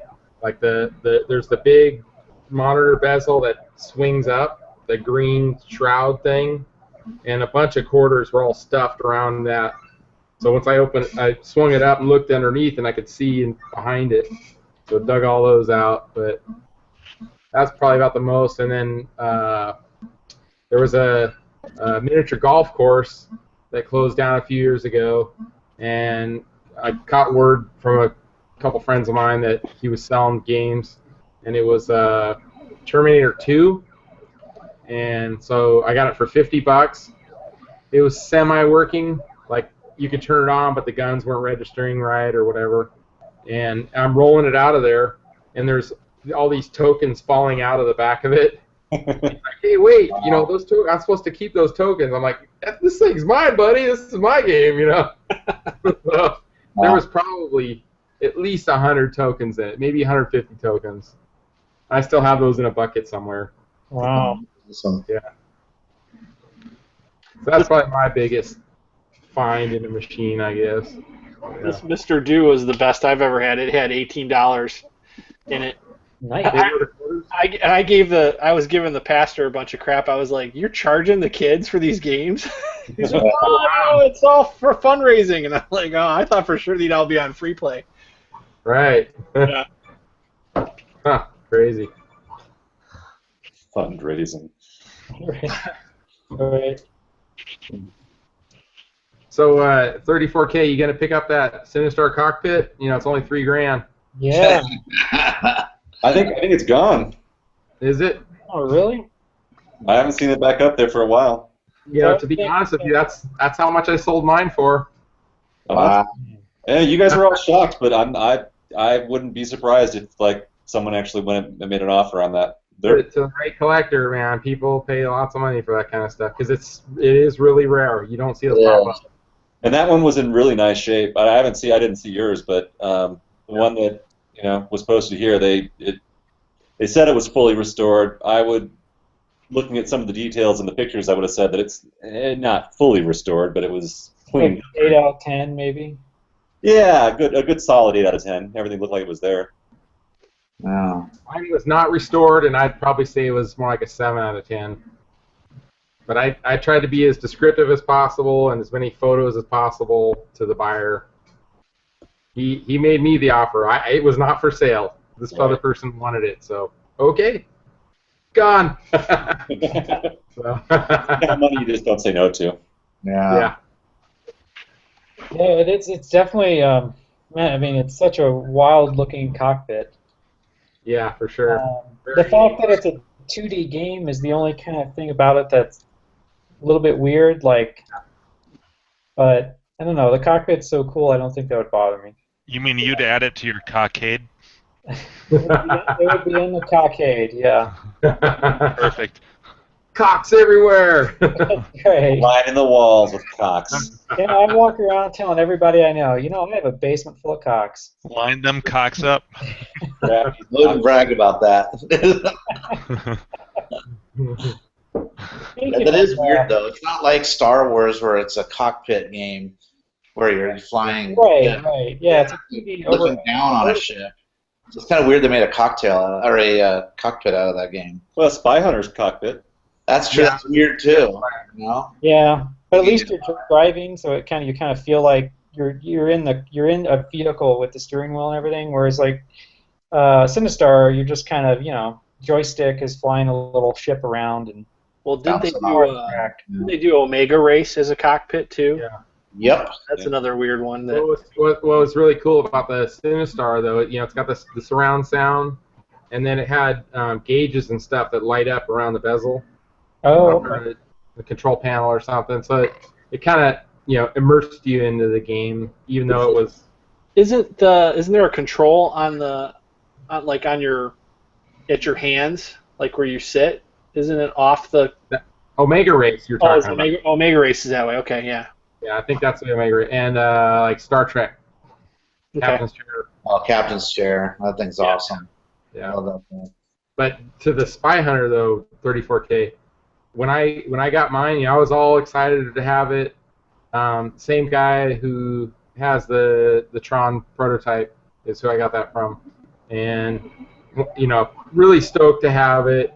And it was not for sale either, but somebody made me an offer I couldn't refuse. But the actual cockpit part of that, though, for a tall person, I mean, I'm about 6 feet tall, and it's like cramped. Yeah. On a Spy Hunter.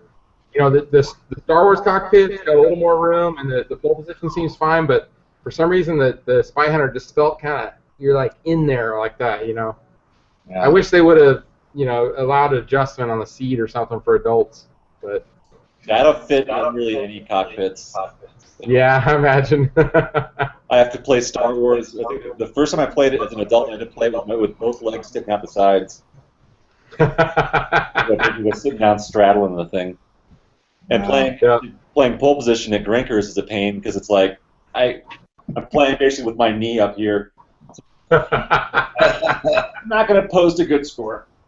Yeah. Those cocks are a tight fit for you? Yeah. I always keep it tight, Jim. That a boy. I knew I was excited for Grinkers for something. Yeah. Let's John say keep the assholes tight. Oh, yeah. So 34, back to the cramping into environmental cockpits and whatnot. Have you ever been in EDOT before? I've never been inside an EDOT. I played an upright, but I've never been inside an EDOT. So at least that one has kind of the seat kind of crouches you down a little bit. Yeah, you lean on it. Yeah, you don't have a whole lot of front to back space, but you're allowed to kind of crouch down on the seat a little bit. Yeah, doesn't it have like a little tiny bench in the back or something like that? Yeah, that's what I mean. Yeah, we'll have to see how that works out for you. Yeah. I'd like to play that. I'd like to see. There's no like foot pedal you got to work or anything, so. Well, we can go around to Steve's place and you guys can take a picture of me in every one of his cockpits. Wow. It's a great Tumblr. I don't know anything about Tumblr. It just sounds like that would be good on it. I'd like to see Andrew try to get in one of those like mini turbos. Yeah. The little red ones. Yeah. Cock. Hey, did you guys see these? I'm just catching up from work. Did you guys see these rings that are? Oh yeah, those are cool. What rings? The token rings. Yeah. If you, Where are the rings? Yeah, they're in the Grinkers thread. Yeah, he's gonna be there. Yeah, he's bringing some for prizes. Yeah, that's awesome. Yeah, man, he actually sent me I don't know, 34K if he sent you one or not. Sorry if I feel like elitist or something right now, but he sent me a private message saying, "Hey, I want to make you one." And he's all, "What's your ring size?" And did you go like this? I know, yeah. And I told him, "Well, my wedding, I'm a portly guy, so my wedding ring finger is like a size 12." So I'm like, I got to go for the thumb ring, of course, right?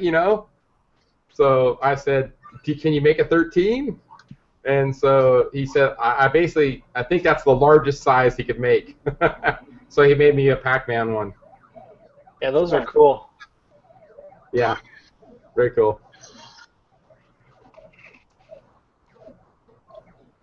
What's going on there? What happened to Orange Whip? Oh, he had to. His friend was bringing over a marquee, and they were going to test some boards or something like that. He said he'd come back at some point. Oh, okay. But it's a marquee he's bringing to Grinkers for somebody, so he wanted to make sure he got it tonight. Oh, okay, cool. You guys want to talk about what games you think are going to be in the tournament? Gak and I can't have this conversation. Yeah. Tell us. We'll find out in 2 short days. Yep. What games you think will be in the tournament? Andrew doesn't have to answer. All right, I'm gonna get some water. I'm predicting EDOT, just because. Yeah, I agree. I'm predicting. That's the only one. That's the only one I have a prediction on, I think. Yeah, that's kind of a dead giveaway. Well, iRobot maybe. Oh, iRobot. That's right, because John did get that iRobot, so you know that's. Wagon maybe. Wacko, I would bet you Wacko would be in there too. Yeah. So those three, I think, will be there. I'll be really surprised if they don't put eyes in there. Yeah. Well, wasn't That's a new addition.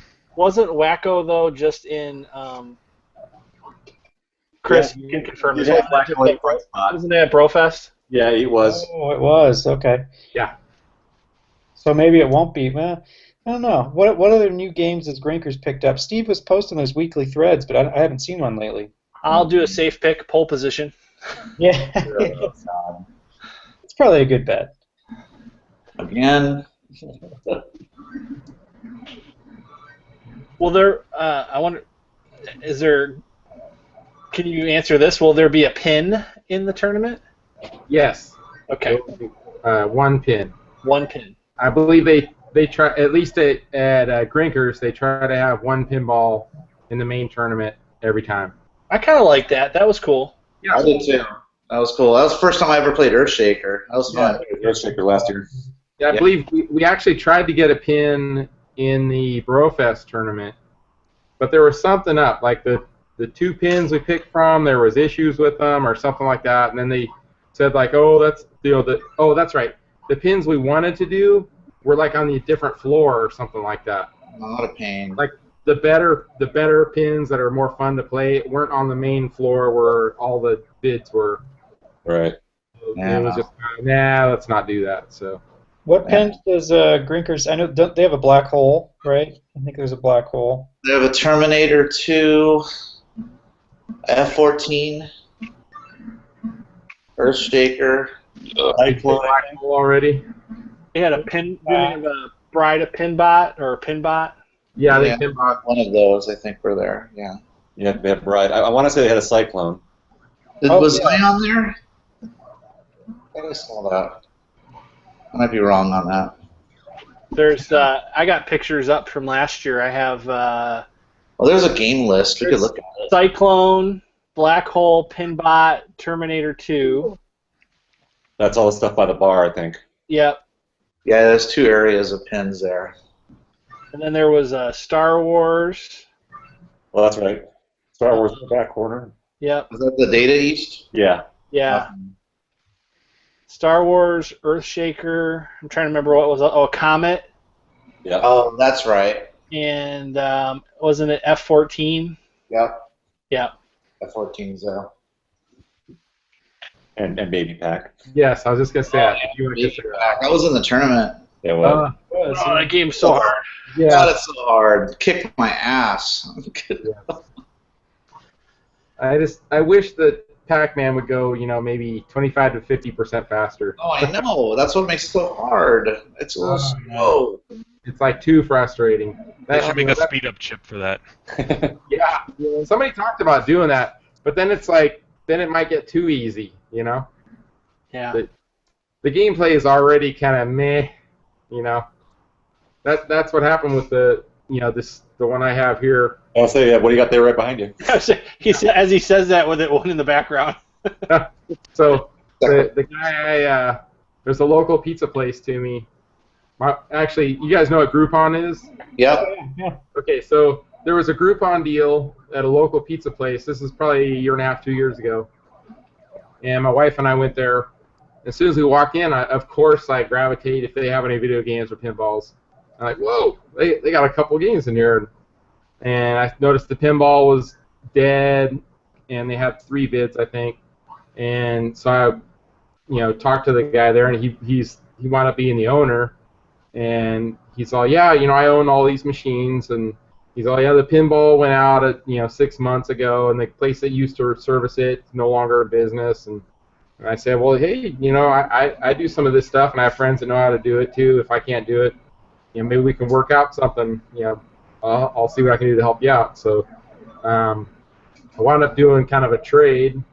It was the Baby Pac-Man there, and a multicade, and a repair of one of his games in trade for his pinball and a championship sprint. And so that pinball I wound up trading for my tapper, which is over here. Is he there? Nice. So in a roundabout way, that's how I got that. And then fast forward a few months, and he's had a couple of ongoing service issues, whatever, and he's kind of like the baby Pac-Man isn't getting much play. He kind of pushed it in a back room and brought he had another arcade game that he brought out there, and I said, well, maybe we can work out a different trade for that one, and because I built him a horizontal multicade, and he said, well, I'd really like to have a vertical one too with a trackball, and so I got another game I'm working on, which has been about 6 or 8 months now, still not yet to finish, but he basically said, oh, just take the game, it's just collecting dust here, and we'll work out the trade later. So I've just been sitting on it for 6 or 8 months now, not getting around to it, but it's basically mine as soon as I deliver the other game to him, which is about 2 games further over decade. So I've got the it's like one of those 412-in-1 boards. I got the arcade classics stuff that actually John Jacobson. He did that for Phoenix Arcade. I don't know if you guys remember that one. Yeah, I remember that. So I got the marquee and the control panel overlay, and the control panel that has the trackball, 3 buttons, and joystick. So I got the circuit board and the harness, all that. Just too damn many projects, right? You don't have time, though. Yeah. True story. And then, so Mike, I don't know if you saw, 2 weeks ago maybe, so I wound up picking up a game at an auction. I don't know if you saw that, Mike, or if I told you about it. No. Oh, wait, no, I did. I saw you, I watched that one. Okay. Yeah, the Nintendo. Yeah. So I actually tried to. Oh, the So junior. I tried to take the paint off, so that this stuff does not work too good. Goof off. Yeah. That was tons of rubbing, trying to get it off. It doesn't work. And then heat gun. Tried that here with a scraper. Same deal. Doesn't really work. So I've had this for years. Citrus strip. Yep. So that's what'll be next. I think That'll do it. that's what most people do, right? Is it Crafty Mac? Yeah. You said that, right? Yeah, I've watched quite a few videos where people have used citrus strip to take paint off. And is that a Cap is that? It's a DK Junior cabinet. Yeah, that gel coat is really tough. So Yeah, that's what I was thinking. It should be pretty well okay. yeah, maybe test it on a spot. But yeah, it should be okay. Yeah. I mean, the back's pretty chewed up, and there's a bunch of screw bits. Is it? Yeah, I think I pointed that out. Chris, is it a plywood cab? Or is it? I don't know if you can see that there. I think that's particle board. Looks like particle. Yeah, the particle boards, don't they have more like that kind of almost paper finish? They don't have the gel, do they? I think it depends. I'm not sure, but that I was putting. Let's see if I can put it over here. I was putting the heat gun on this for a while. I don't know if you can see this. I meif it's like melted. The black paint's melted, but it didn't damage the orange at all. But see if you can see here. There's like screws right here. Yeah. I mean, they put a bunch of screws all on the sides trying to reinforce the cabinet, but I don't know. That's all I did last weekend, arcade-wise. Yeah, too many other things going on, family and Grinkfest stuff. So I'm all good. I can wait. They're not going anywhere. True story. Yep.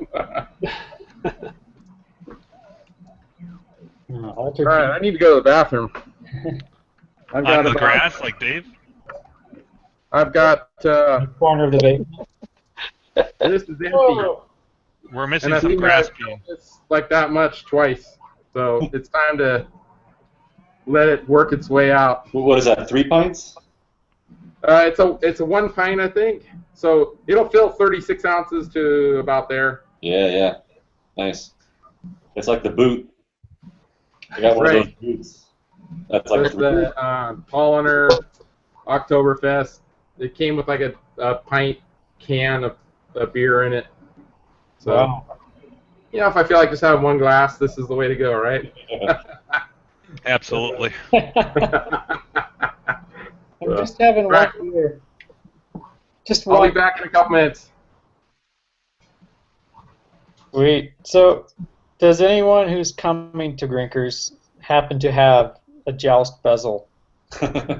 A glass joust bezel. I've been looking hard for like 2 weeks, having trouble locating one. And I'm not going to pay for the repro because it costs more than the cab did. It's like $180, isn't it? Yeah, like 100 plus 30 in shipping, so it's like 130.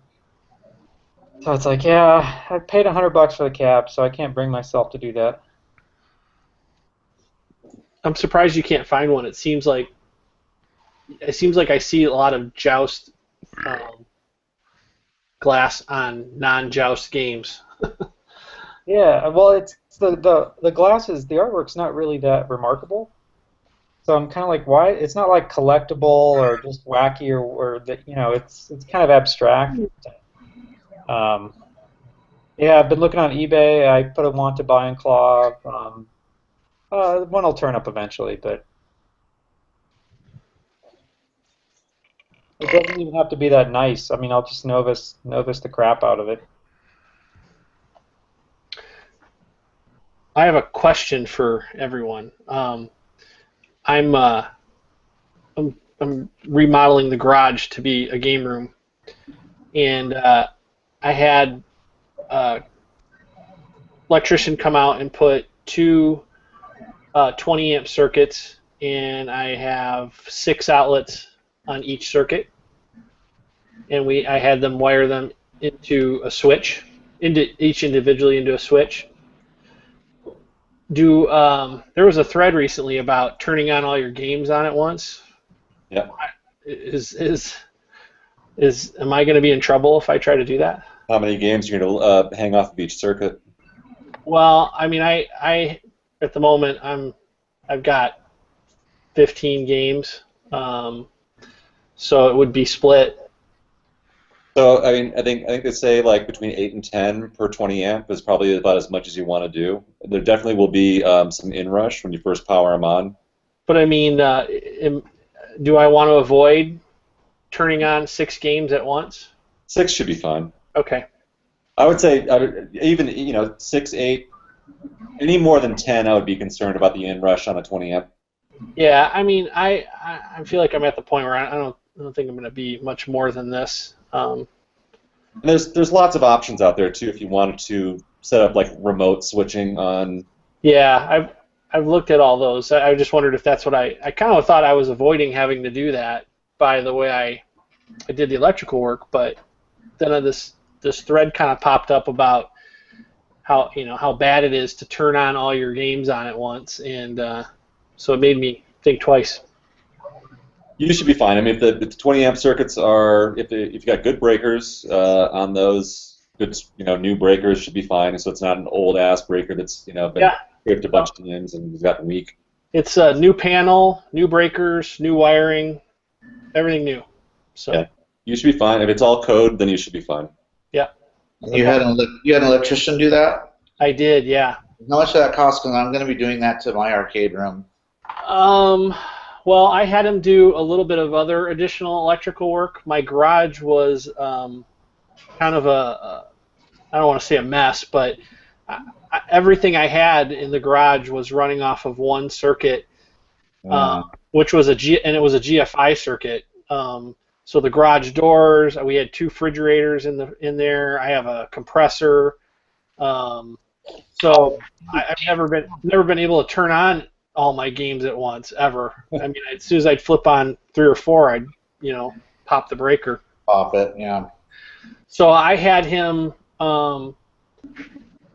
So I had to get a new panel, and I had him put in actually 4 new circuits. So we put each fridge on its own circuit.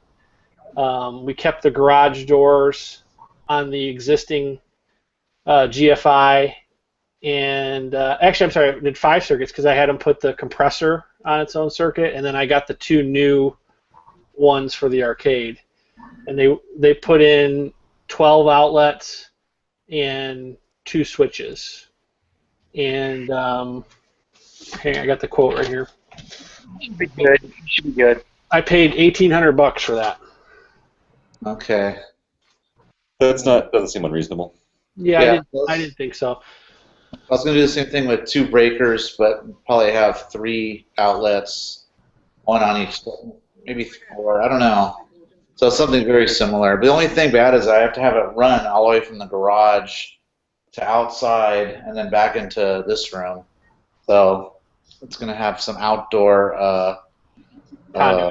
yeah, you know where they put them in those pipes and all that stuff. So I was guesstimating it'd probably cost me 15 to two grand. I'm guessing, but I don't know. Yeah, I mean, I ended up getting a few other things along the way. Like I put my garage already had drywall, but I ended up putting in finishing off the ceiling and half of it that's going to be over the arcade, and I had them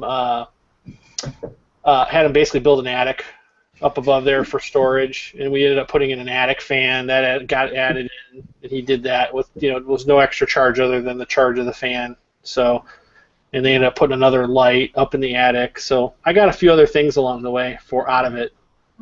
That's good. Yeah. So do you have yours? You're going to have it set up so you can just flip a switch and everything comes on in your room? Yeah, so the way we wired the outlets was every other one. So it's like A, B, A, B, A, B across the 3 walls. And that's good. So you flip one switch, all the A's will come on, and you flip the other switch, all the B outlets will come on. Oh, cool. Okay. But I have seen all these remote controlled power surge protector that you can do. I mean, I'll get them if that's what I need to do, but I kind of thought I was playing it safe with the way I built it out. So I don't think I can. I don't think the way I want to use the room I'll ever put more than 15 games or so out there. So. Yeah, you should be fine. I mean, 7, 8 games on one of those should be fine. Okay, cool. Yeah, Is that what you did, Andrew? Did you have an electrician come out, or did you do it yourself, or what? I did it myself. Yeah. I actually had 220 service out there, so I just split that to 2 separate 20 amp circuits and then ran those. My garage already has a sub in it though, so everything was working. Like, it was basically just all in the same building. Yeah. How did you know how to do all that? I mean, did you know how to work with that? It's pretty straightforward. The only thing with running 20 amp circuits is you need to run the thicker gauge wire. Yeah. But it's the same thing. It's still just three wires basically. Yeah. So just got some Romex in was it 14 or 16 gauge? I don't know, whatever you have to run for it. I checked it, and then just did home runs from where I did the convenience outlets, just straight back to the panel. But I only put in 2 outlets when I did it, so it was pretty straightforward. Just one home run for each one going back to the panel. In Canada, for a 20 amp circuit, you run 12 gauge wire. Or 12 gauge, yeah. It was the same. I know it's the thicker gauge. I just wasn't sure which size it was. Yeah, 14 is regular 15 amp, and 12 is 20 amp. Unless it's more than 80 feet long, then you gotta jump it down to 10 gauge just so it can pick up the amp draw. Yeah. I'm back, by the way, finally. Yeah, I've actually, my garage has kind of got, it's got a stupid amount of power in it. I think I've got three 15 amps and 2 20 amps out in just the garage. Wow. That's power for plenty of extra games. Yeah, well, it's not even so much the games though. So it's like it's the garage door opener, the compressor. Most of the wall outlets are all just off of a separate 15 amp service, and then the boat just got the 2 dedicated ones for the games. But I don't know why they decided to pull the 240 out there, but there was plenty of power. So what Depending on determines between 15 and 20? Is that something the breaker that determines that, or is that your box? Well, it's the breaker and the actual lines running to it. Yeah, it's the gauge of the wire and then the breaker. Yeah. Okay. And depending on how far your arcade is from your panel, it might even be cheaper to just put a small like 8 breaker sub panel in. Yeah. And just run the 60 amp breaker off of it. I had a sub panel in the garage, so it was pretty easy. Jimmy looks like right now like he's like the hardest rockin' arcade guy with a 61 IQ. I want your visual effects, Jimbo. No, you don't want these effects. You become like an 8-year-old. I still haven't been able to figure out how to turn mine on. I just told my wife, I'm like, yeah, I must have ADHD. I'm just playing around like a little 7-year-old with my effects on the webcam. Well, she's out there watching a show called How to Get Away with Murder. I'm not sure if I'm okay with that. She's like, I'm addicted to this show. I'm like, ah. Taking all these notes. Yeah, that's right.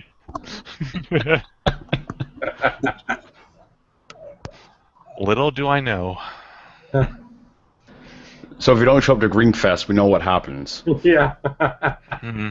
Yeah, and she's supposed to give me a ride to the airport. Yeah.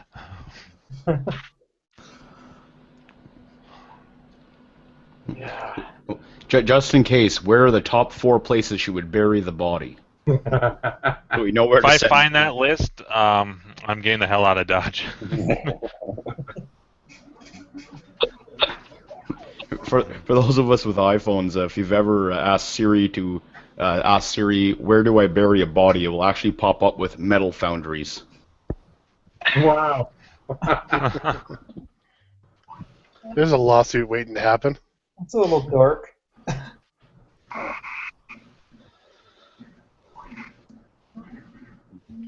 I was just the guy that dropped off the marquees for Steve. We were just Oh, right, yeah, for Steve, okay. the 2 tennis for his dual upright versus. Right. So we were just chit chatting for a while, and he's like, "Oh, what's that?" I'm like, "Oh, I don't know. I was looking down, and he's like, "Oh, it's a little." He goes, "That looks like a Donner card for a versus." So I'm like, "Oh, let's take a look," and it's. Oh yeah, it says PPU and CPU. The CPU is missing though, so we did a quick lookup on it while he was here, and turns out this is a Top Gun. Didn't even know I had it. Nice. So that's Castlevania is what it is. Oh, yeah. Yeah, No, who wants Top Gun? You gotta take a ride to the danger zone, right? Yeah. So yeah, I didn't even know I had it. So I don't even, to be honest, I have no idea where this even came from. Well, that's cool, though. It's cool you found that. Yeah. It's worth something now before the multiverses comes out. Yeah.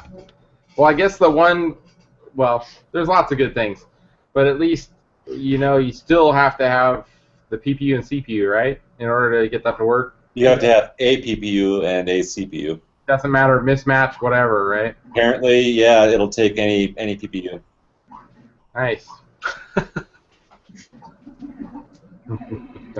I mean, there'll still be collectors out there who want the original stuff, so Yeah. I'm sure this original stuff won't go down. I know the original Zookeeper has actually probably gone up in value because of the multi that's going to be coming out, and same with all the Williams games. I mean, more people want Robotron today now than ever, and they could buy J-Rocks.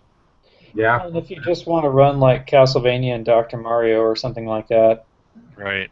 I almost brought a versus board to Grinkers as a prize. But then I was like, it'd be nice to have a backup board, even with the multis. Can you draw something with your pencil there? I don't have any arms. How can I possibly try? You have a lazy eye, though. Yeah, I know. I got like a twitch or something. I can't. That guy. Yeah. Tourette's. Can you make Ass. Can you make the motion of shaking a salt shaker in your mouth? I better switch to something a little more. Oh, there we go. And now a pepper shaker too on the other side. I still got like. Yeah, my that- left eye is like super twitchy. I better recalibrate this shit. I don't know what's going on here. Maybe you have a twitch in your real eye. Ah. That's There you go. not much better. I don't know. Everything's just acting up weird tonight. So, where'd that picture go? What picture? Oh, it's just Oh, damn it! My IRC scroll. We talked a little bit about listening to other podcasts. You know, whether it's inside or outside the arcade stuff. What specifically other video game or arcade podcasts do you guys listen to, if at all? Does anybody listen to the Broken Token podcast? I do actually, but to be honest, a lot of them I fast forward through. They kind of get a little slow. But there's been some really good ones, though. My favorite one for sure was he interviewed the guy who started Activision. Wow. I don't remember the guy's name or any specific details right now, but it was really interesting, though. Really well laid out how the guy explained the transition of working at Atari and creating this group and trying to get royalties from Atari and getting screwed over and forcing him to basically start Activision. That one was really good for sure. Probably one of my top 3 favorite interviews of any video game related stuff. I tried listening to that podcast, and I have it on my phone. I never like the ones when they're at shows. Some reason they don't interest me. And then I download one, and it's like, okay, this one's 7.5 hours long, and I'm like, holy shit! That beats us. I can't listen to this. Yeah. I used to listen to Arcade Repair Tips way back before, like. I've never heard that one. It sounds familiar, but I've never heard the podcast. They have like a YouTube channel. As long as you want to work on your chassis. Yeah, the YouTube, I've seen that one, the chassis guy. Yeah, Tim and was it? Yeah, that guy. What's his name? I listened to that podcast as well. Actually, I don't mind that one. I used to, but then it got to be okay. Tim, let's move on. Okay, John from and they just it's like 3 hours of question and answer, and it's always the same like generic responses. So it's always Q&A, and it's. I like the southern drawl though. It just puts me to sleep. It's and then, who are the guys? Jonathan and Tim. Jonathan Leung. Yeah. They had one last night that downloaded, and they said they actually have some exciting news, and they're making some huge changes come the new year. What that is, I have no idea. Maybe they're doing a third show or something. I don't know. It was the what's the Game Room Junkies? I listened to that one. Yeah. That the guy Preston. I like his speaking, the way he handles telling conversations and stuff. It's a little pinball heavy for me though. I do enjoy it, but it's a little too much pinball for me. Have you guys listened to the Coin Rejects yet? The one from Portland? There's all the ones I listened to. Those are all arcade ones. Yes, I have. Yes, those are good. And then okay, so I saw the one with the red joystick. That's the Diary of an Arcade Employee. Yes. Okay. Diarrhea. So there's some interesting stuff, but it's a little strange. I mean, he's probably a very nice guy, but he sounds a little creepy. Yeah, I haven't listened to all of those ones yet. There's also the No Quarter podcast. You listen to that? So those ones, I enjoyed a lot of those ones, the original ones. I think I actually heard about them from a Broken Token podcast. They talked about it. And then I was like, huh. So I checked it out. I think that's where I heard it from, too. I think they were like on episode 80 or something when I started episode 1, and 'cause I commute an hour and a half, 2 hours back and forth to work every day, so pass the time those podcasts. So Have you checked out the Galloping Ghosts one yet? No, I haven't even heard of that one. I know Galloping Ghost, but I didn't know they had a podcast. Yeah, I haven't checked it out yet, but I know they have a podcast now. So the no quarter one, didn't they? They changed to their own. Yes. I was just gonna say that. Now I was gonna ask 34K because one guy lives in Denver, right? Do you know about him? Which one is this? The No Quarter podcast. Oh. No. One guy, the original two guys. One guy is in Denver. I don't think they're doing that anymore. And the other guy is in Canada. Yeah, I thought they could. No, they actually. I just did a search and it came up as another thread. They've restarted it. Yeah. Underneath their own website, they're not underneath that. They were on some other some sort of podcast. Monster Feed. Monster Feed pod. Yeah, now they're just doing it on their own, I think. Yeah. And basically, they haven't missed it. It just keeps going. The original guy that kind of, I would say, more hosted it was a Canadian guy. A lot of charisma. You could tell he loves to talk. Isn't his name Preston as well? No, Carrington. Oh, Carrington, that's right. That's it. Yeah. Or something like that. Yeah, those were really entertaining, actually. I thought what was different about them is they pick out one game. Yeah. They would only play like a soundbite of it at the end of each podcast, and then 1 week later they'll do the review of that game. But theirs were all MAME, basically. They're the classic arcade era, but they don't actually own the machines. They just play it on their computer or whatever. Yeah. And just their experience, like firsthand of playing the game and never playing it before. But I always found those pretty entertaining. But then I guess the main guy decided he was going to concentrate because he was really into Apple computers or something, Apple IIs, old school stuff, and he was going to go back to doing those podcasts, I think. But so that they changed it though, like you said, Orange Whip. The guy in Denver, I think, teamed up with someone else. Oh. And they did a few podcasts, but then it seems like they just kind of fell off a couple months ago. Yeah. They have I just downloaded it. Like I just figured that out last night, actually. Yeah. They've done 11. The original was like over 100, like 120 of them or something. It went to 125, and this one goes from 126 to 136. So they've done 11 of the new one. What was the last game they did? Pango. Okay. Yeah, I think that was the last one I listened to. And that's underneath the new website. So you actually had to actually search and resubscribe. It's actually two different feeds on iTunes.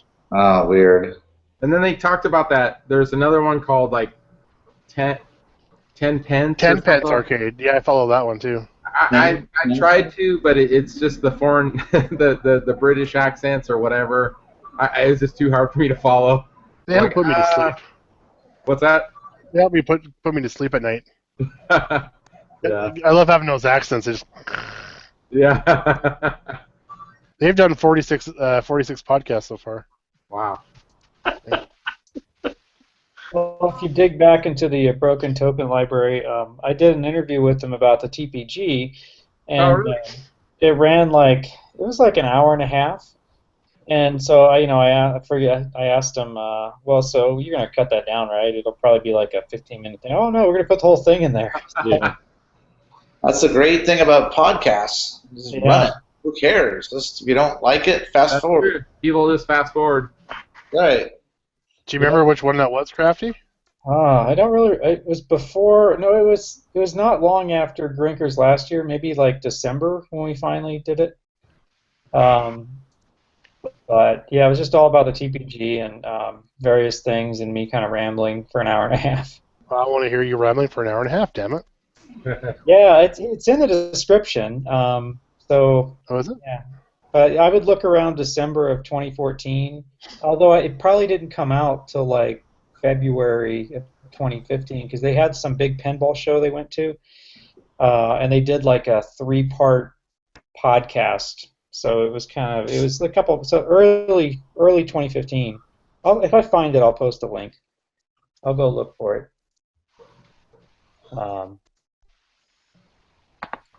But yeah, so. I'm looking for it right now. There's another one that I saw. It was it's like Arcade Hunters. Does that sound right? That one's a little hard to listen to too. The guy's I couldn't listen to that funny, one. but he's just kind of ultra nerdy sounding, I guess. I don't know. They've got a YouTube channel as well. Oh, do they? Okay. I think so. Yeah, I follow the YouTube channel. Yeah. I really like Arcade Impossible. I wish they would do stuff more often. Those were really entertaining. Those are awesome shows. Yeah. The handicap one. Yeah, I just watched that one yesterday where they picked up. He picked up? Greg picked up like 2, and his friend picked up 2. No, I think they picked up 3 in total. Oh, okay. From Windy City Gaming in Chicago. I wish Greg would show more of his arcade, like, and people in playing it or something. You know, you never really see. Well, 34K, I think Orange Trip too. You know, we talked to him for a bit at Brofest. Yeah. And you know, I think he's just really busy with his career. You know, he got a new job last year. Yeah. And a girlfriend too, I think. Well, he was, I think, self-employed, had his own company with a partner for a number of years, and they got some offer with somebody else. But I think he still does some of his own stuff too. So he's just overwhelmingly busy with all that stuff. And from what I recall, he said he actually pays someone else to edit his video clips for him. Yeah. Oh, wow. Yeah. And he's so far behind too, because if you look at, he does live feeds on Twitch sometimes, and like his arcade's absolutely full, and it has been for a while, and he's so far behind on the videos, it's not funny. Yeah. Like, I'd be surprised if his Brofest video comes out before Brofest next year. Right. Yeah. He said he told me he's not going to actually bump it up in the thing either. So if it comes out. What a cool guy, though, man. He's got, you know, super intelligent, lots of energy, and he knows how to, you know, kind of lay the storyline through his videos. You know, I think it's really well done. I wish it was more often, you know. But, yeah, I agree. Yeah, it's cool. I'm entertained by his videos. Right. Yeah, it's more of an entertaining thing than a infotaining. You know what I mean? It's, right. It kind of gives me a throwback. I mean, it's not arcade necessarily, but you know, my youth being with my BMX buddies, going on road trips and riding some new pools or ramps or whatever, and I just kind of feel like that when I watch his videos where he's going out with his buddies on it. You know, gonna go check out a new game and let's see, you know, if we can negotiate the price on it and get it, you know, that kind of stuff. Well, if anybody's videos would ever become like a TV show, I would think it'd be his. Yeah. It lends itself to a TV show way more than anybody else's does. Yeah. That's how it's edited. I get bummed when he finally gets the game back and he doesn't, like, a lot of times they don't show him, like, turn it on in his arcade and play it for a little bit. It usually just pulls it into the arcade and then the show ends, and I'm like, no, I want more. Yeah, because it's more about the story than the actual tech and the actual games, right? It's more about the story of getting it. Him and his buddies going and getting it and meeting new people and stuff. That's why I think that's what it could work as a show. Yeah. Yeah. Rather than just a bunch of technical and video game stuff. Yeah. Yeah, good Yeah, stuff. I wish he'd do more of them, more often. So there's all right. So if I gather this right, there's a Galloping Ghost podcast I wasn't aware of. I just did a search for it. I couldn't find it. So what's the title of it? 2 in 1. Maybe it's only on YouTube. I think they just do it on YouTube, but it actually is like a podcast, though. It's just like an audio only thing. Oh, I just got it. 2 in 1. All right, something's winging out. I got to come over here. This is what happens when you have arcade just kind of running. Can you guys hear it? Chris, can you say, "Hey guys, we're in the basement"? Oh, it's the computer. The gyrus is wigging out. Gyrus. Oh, it's the Hangout curse. Curse of the See? Hangout. And this is why I have my games off. Let's find it. Same here. It's the Hangout curse. What? All right, there we go. Yeah. Okay, so wait, did you guys hear about this? Do I have the control panel? Can you see the buttons? Yeah. Something about you can fire with the first player button. It's not working, but it's wigging out. He's still making weird noises. Oh yeah. But all right, so I'm gonna turn it off and find the damn power button. So the story I heard, I think it was who's the other guy who does all the free play? He's a friend of John's. Adam. No, nope, not that one. John? Not Mark Spaeth. Not Adam. Matt Osborne. Matt Osborne. There we go. So didn't he do a free play for? Yes. I think he's the one who said that. And I always thought this was weird. Looking at Gyrus, I thought there was a mistake or something. I'm like, why is there? You got the joystick and the fire button's red, and then player 1 is a red button. The player 2 is a white button. Did you guys ever notice that or have seen that? It just looks weird to me. And I swear he said in a thread somewhere that player 1 button also seconds as a fire button. So just depending on how you want your hands spread out, you can reach over further to player 1 button and use that as fire also, and that's why it's red. Weird. I swear he said it, and I was like, well, that's weird. I need to try that out sometime. Just thought about it, but of course now my machine's messed up. So, yep. Go figure. It's the curse. 3 of us have gotten it now. Yeah. I blame Jimbo. It started with his machines. I blame this damn show. I know. In case you guys ever want to know, let's see. You mix these two together, the lager and the amber. I thought I grabbed 2 ambers, but I grabbed lager. It's not bad. And then he turned into Dr. Jekyll. Your elixir. So I just posted the Galloping Ghost podcast link there if anybody's interested. Is it YouTube only? It looks like it's just YouTube, yeah. Is that the one hosted by Danzig? A doctor. The guy looks like. Yeah, he does. Looks like Danzig. Yeah.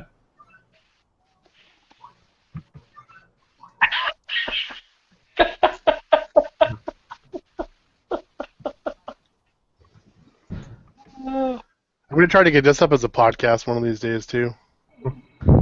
Good. You can just extract the audio, I guess, huh? Yeah, it's just finding it. I had a couple of guys who have PM'd me on Clav when I first said we were rebranding this or whatever, and when Arcade Outsiders was kind of going to go on hiatus a little bit, and they had friends that were starting up a new podcast network with games and stuff, and because hosting a podcast actually costs money. You can do it on your own website, but most companies frown from streaming music, so that you want to go into a pod. Plus, it's a lot easier for subscriptions and stuff. And this guy said that there's a couple of guys that said they were starting up a new video game podcasting network, and trying to get it onto one of those. Trying to get it onto one of those guys, and I just haven't heard back. Like in the last 2 weeks, I decided, I was gonna do it myself. I'm like, no, I don't have the time. I'm just gonna get one of these guys to set it up for me, and I haven't heard back. Yeah, I wonder what it costs. It's just the hosting. Yeah. Oh, yeah, I mean, I have web servers and stuff like that myself, but they all frown upon doing that sort of thing on them unless you have a special package with them. Like regular website hosting, they don't appreciate having podcasts on it for some reason. That fills up to You're already rolling in the dough off this, right, Orange Whip? Yeah. Tens of pennies, maybe. There's zero monetization on this at all. Because there's no commercials that cut into it, right? No ads. No ads, no nothing. We all agreed at the beginning of this that we weren't going to do any kind of monetization ever. Yeah. Do you guys notice that John's all of a sudden have ads at the beginning? They never used to, I don't think. But John's Arcade? Yeah. This shit's always had ads. Oh, has it? Yeah. I just really noticed the ads the last couple episodes. I didn't notice them before. I think it depends on how early you view it from when it's released. So I think it's after so many videos it gets modernization. Ah. Let's use an ad blocker on Chrome. You don't see any of that shit anymore. Well, I view them all on my Roku, on Oh. YouTube, on my Roku. Yeah. We're the Dream Warriors. There we go. I'm turning into fucking John here. Get the guitar. So I'm not musically talented. No, sorry. My kids watch a couple of YouTube videos, like on the Black Ops stuff. There's like a PewDiePie or something, and some other guy. They just make crazy money. I mean, like millions of dollars, actually. Oh, yeah. Yeah, PewDiePie made like 8 million or something last year. What does he do? Does he just talk about? Does he just play games and make videos or? Streams the cameras, plays. Yeah, it's got to be entertaining, to get the audience going and wanting to watch them all the time. But somehow they got into that core audience of the pre-teens or teens or something. I don't know. Yeah. It's weird because I'll watch Twitch once in a while, and on Twitch, I mean, I was like, oh, let's go watch some guy race some cars or something, and his whole thing is this is his full-time job. He sits there and he plays like iRacing all day long, and people just donate money. Like you'll see flashing the bottom of the screen. Oh, such and such just donated $50 to the thing. Such and such just donated. Yeah, it's non-stop. It's just like non-stop all day long. People are giving this guy money. It's like I don't understand. I don't either. How about the subscriptions? Like that means every single time that they get a subscription, they're gonna get paid money every month from that person. It's crazy. Yeah. Yeah, I think it's just a different mentality. I guess the youth of today, maybe, I don't know. It's the same with like apps. When I first started doing web development and doing app development, I never understood like the micropayments and how much money those things can make until somebody from PopCap Games, which was in Vancouver, did a talk, and I went and met him, and he said that the first day they put what was it? Oh, Bejeweled. Oh, the first day they put like the official Bejeweled on the iPhone, that one lady in England had already dropped $5,000 her first month playing that game. Wow. And they actually called her and contacted her and asked her, like, can you afford this? Are you okay with this? Blah, blah, blah. And she's like, yeah, I just love it. I love buying all the extras, and I'm going to continue doing it. Wow. And it's just like, what? How do people do this? Well, how about like Candy Crush, where you can only play for so long, and then when you lose so many times, you have to wait until you can play again, or you can pay, and then you can play some more. Those whole the in-app purchases, right? Yeah, like Vegas slots. My mother-in-law started playing it, and she like literally went through it in the first 5 minutes, and all of a sudden she started breaking her credit card. I'm like, what are you doing? Oh. Bad news. It's like, go play a real slot machine. At least you have like a 90% chance of getting your money back. Or 10%, whatever the hell it is. Yeah, unfortunately, I mean those games are making so much money that way that freemium, or free to download, but pay to to really get anywhere. Right. Yeah, pay to win. That's what's dominating the market right now. Yeah. What's really gross are those commercials for the ones with Kate Upton are in them. The Game of War or Age of War of Empires or something. Sorry, it's Kate Upton's tits basically. Yeah. On a horse. That's like one of the worst ones, and that like they're hitting up YouTubers that have channels and having them play that game and try to cram it down our throat that they love it too, and it's just like, God, enough with that. It's crap. Don't wanna dream no more. Where's that damn video? Jimbo, isn't that a little before your time, though, to be honest? Aren't you like in your early 30s? What's that? How old are you?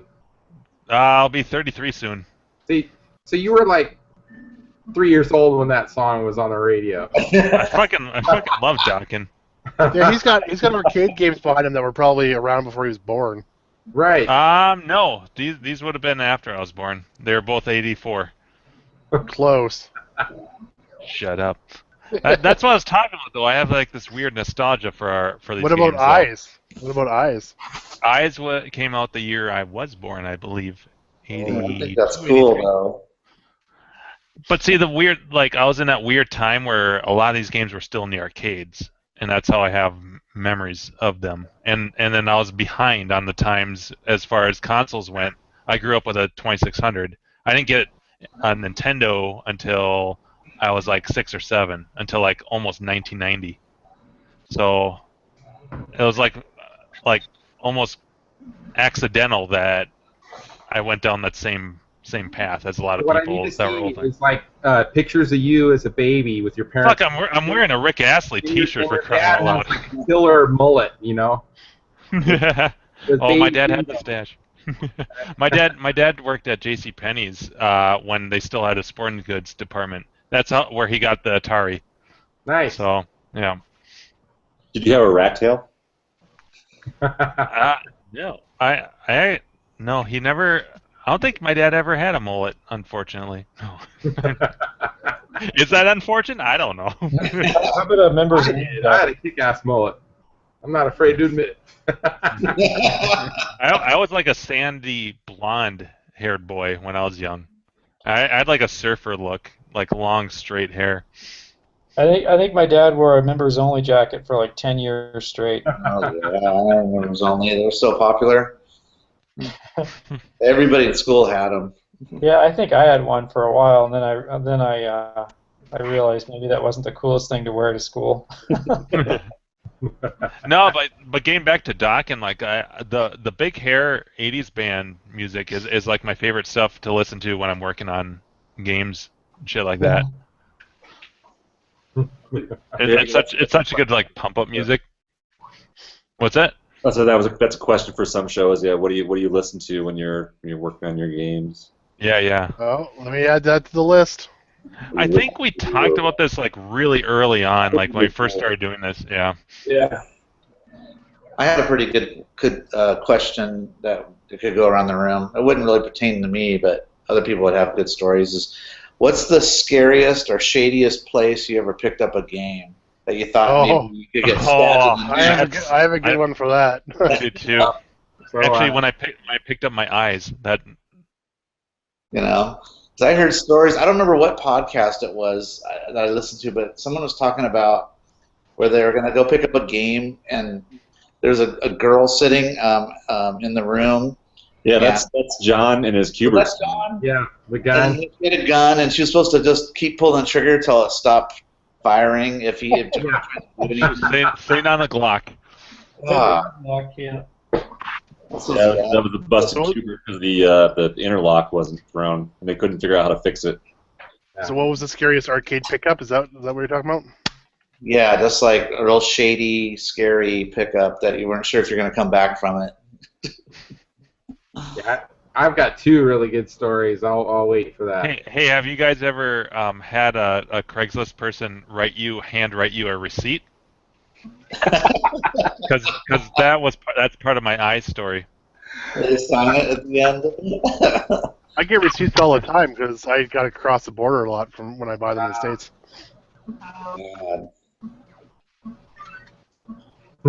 Okay, I just came across an ad here.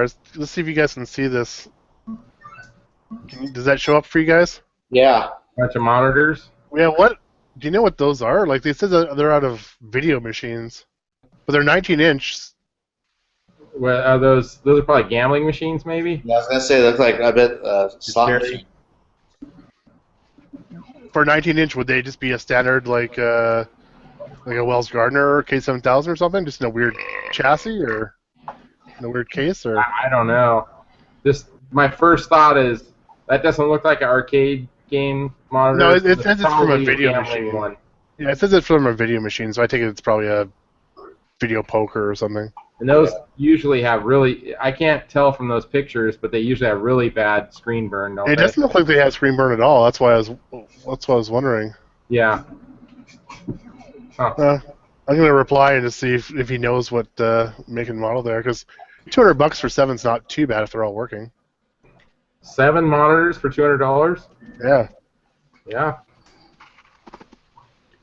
Could be out of those games you see on the bars in the back in the corner there. Yeah, like a bar top of the touch thingies.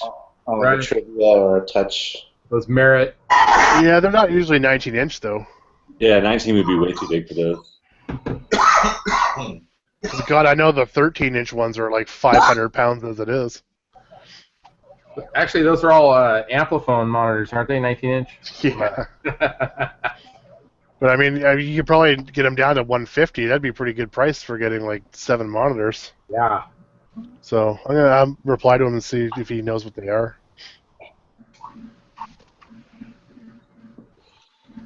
Welcome to the Bishop of Battle. That's another thing we could do. Future episode, we could talk about a certain movie, arcade movies we can all watch it the previous week or something like that. Maybe I'll have the We Die video done by then. Well, we all watched that movie Joysticks and talk about how shitty it is. Yeah. Yeah. Or was it Midnight Madness with Michael J. Fox? Oh yeah, Midnight Madness. Yeah, that's got a lot of stuff. I think there's not a lot of arcade movies. Of course, War Games, right? 34K. Yeah. War Games is one, maybe. It's a great one. I came across some guy had a website, an arcade website, and he had a whole listing of all the arcades and movies or video games and movies. There was like tons. Oh, yeah. Yeah. That's awesome. I've seen that. Yeah, they done a YouTube clip where they show all the scenes. Yeah. They show like weird stuff like you didn't even notice the first time you saw the movie, like in Goonies, where Chunk runs away from he's playing Cliffhanger, arcade game. It's like, Right. It gets to the point where you can just hear the video game and you don't even see it, and they've got that on the list as well. I wonder how many movies have used the death of Pac-Man sound effect when it's not been an actual Pac-Man game. Oh yeah. That happens all the time. It's like, what the fuck? There's a street fight in the background, and you just use that sound effect. But it's like the 2600 Pac-Man, right? Yeah, always that one, the 2600, because that's the one they had the rights to that audio clip. Yeah. Then it's in their sound effect archive, and video game, okay, drag, drop, put it. Well, it was Warner, right? So Warner owned all that stuff. Yeah. Huh. Yeah. So the kid would be playing like with a Xbox 360 controller, and then you hear Atari 2600 Pac-Man in the background. It's like, what the fuck? Don't you hate it in movies where you see people playing like a video game and you can tell they're not video game players? Like, there's this movie called The 40-Year-Old Virgin where Seth Rogen and Paul Rudd or whatever his name is, they're playing, I think they're playing Mortal Kombat. And you just watch their hands, how they're playing the controllers. It's like, they're not playing shit. You can tell they don't even play video games the way they're holding. Is that the scene where he's like, you want to know how I know you're gay? Yeah, that's exactly the scene I'm talking about. Yeah, you listen to Coldplay.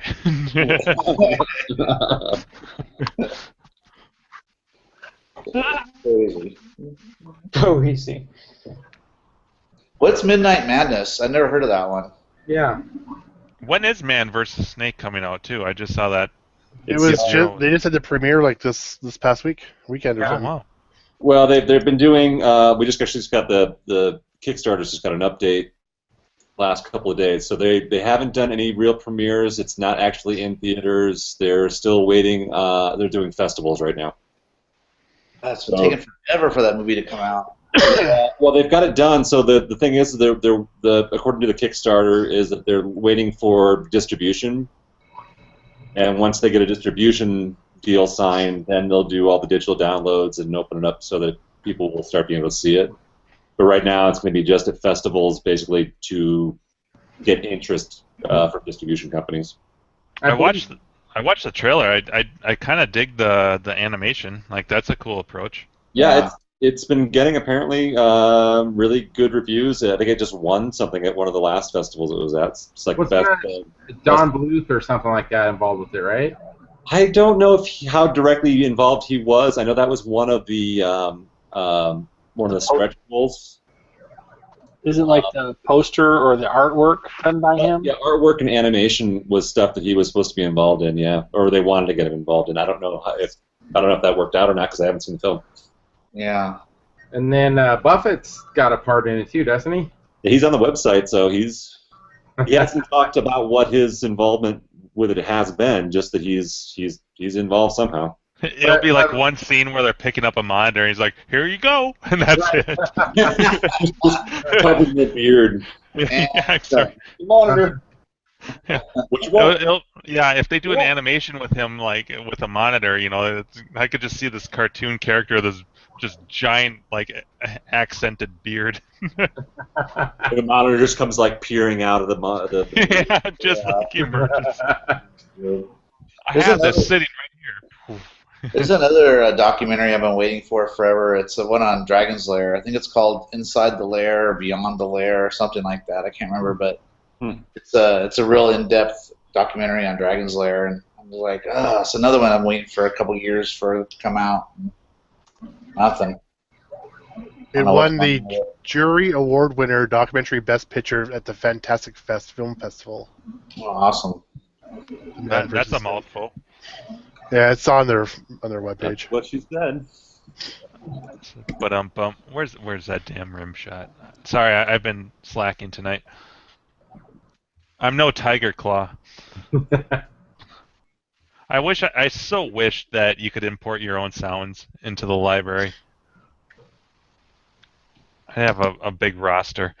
Yeah, just have them there. Handy. Oh yeah, movie sound bites. Well, then we'd probably the show probably wouldn't be uploaded then. YouTube would mute everything if I brought in sound clips. Because I'm sure we said this before, but that's one of the most entertaining things about Arcade Outsiders is the live aspect of it and the interactivity of people and the commenting on stuff, and it's just a lot of fun the way that one is done. Yeah. It really sets it apart from all the other podcasts. It is too bad that there's no way for them to translate that. I know. The chat live. I talked to John about this like a transcript 6 months ago or so, and I was like, man, you need to try to, get someone that wants to volunteer their time to do that kind of stuff. Well, yeah, but it has to be time-stamped, though, too. Yeah.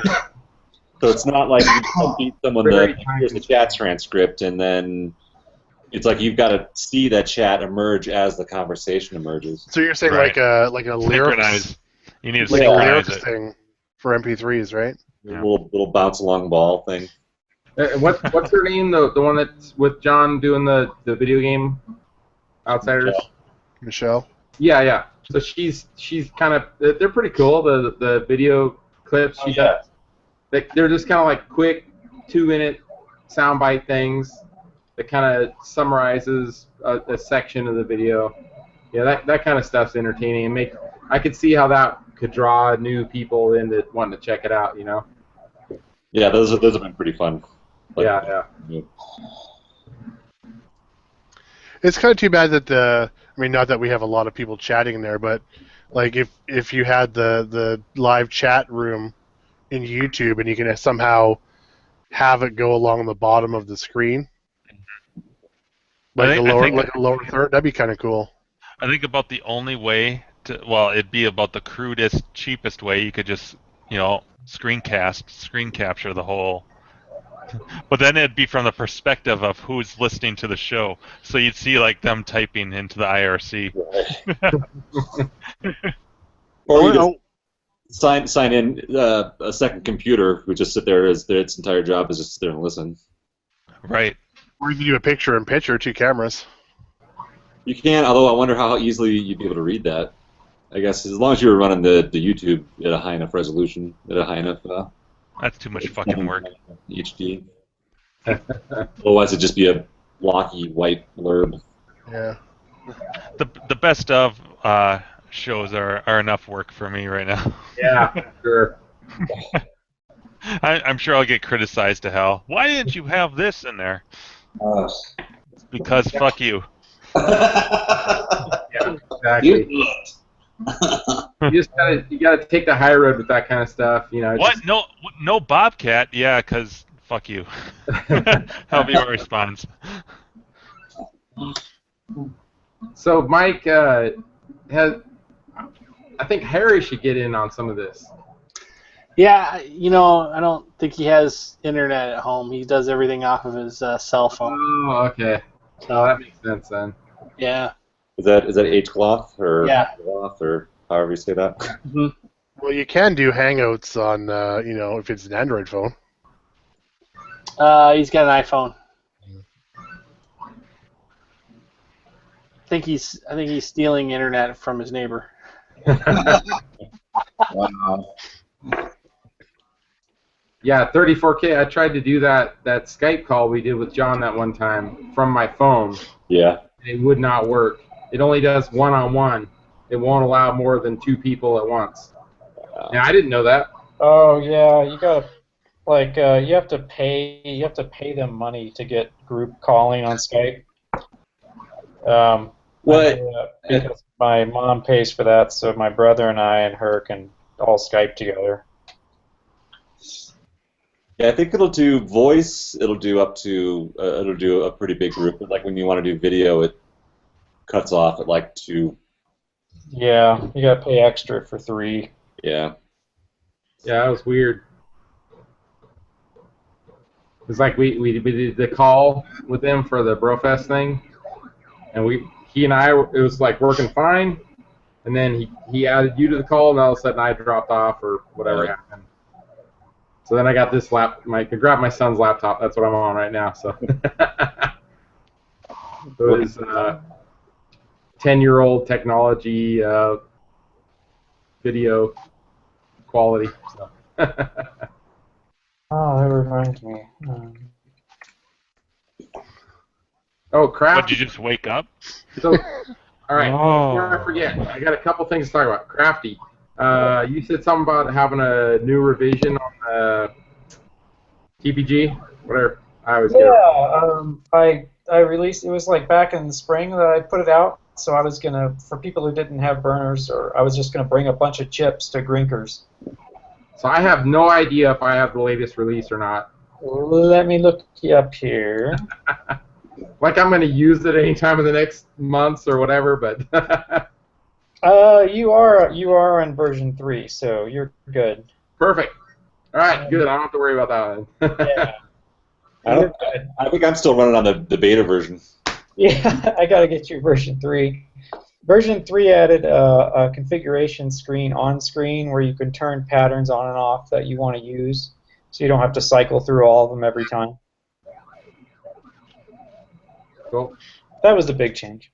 And then the other thing, Mike, before I forget, are you planning on bringing your you got like a drone thing with the camera on it? You might be able to bring. I wasn't planning on it, but did you guys still really want me to do that? If you can, I mean, I think John would be stoked about that if you could do like a video clip. When we go do our group picture outside. You could fly it into Fritz's hotel room. Yeah, let me. Right, Gak? I love this post. I'm not going to show up on purpose. Hold on a second. I'll be right back. Oh, I know what he's bringing. He's bringing a frizzle stick. Oh, yeah. I thought he was Awesome. naked. Oh, that was so funny. Oh, no. I really want to see this on camera. Comes back, he doesn't have a shirt on. Or he's wearing a medium. Unicorn hat. He's got a nipple through the mouth hole. Oh, God. I'm going to hold the straw up. You guys see that fly flying around here?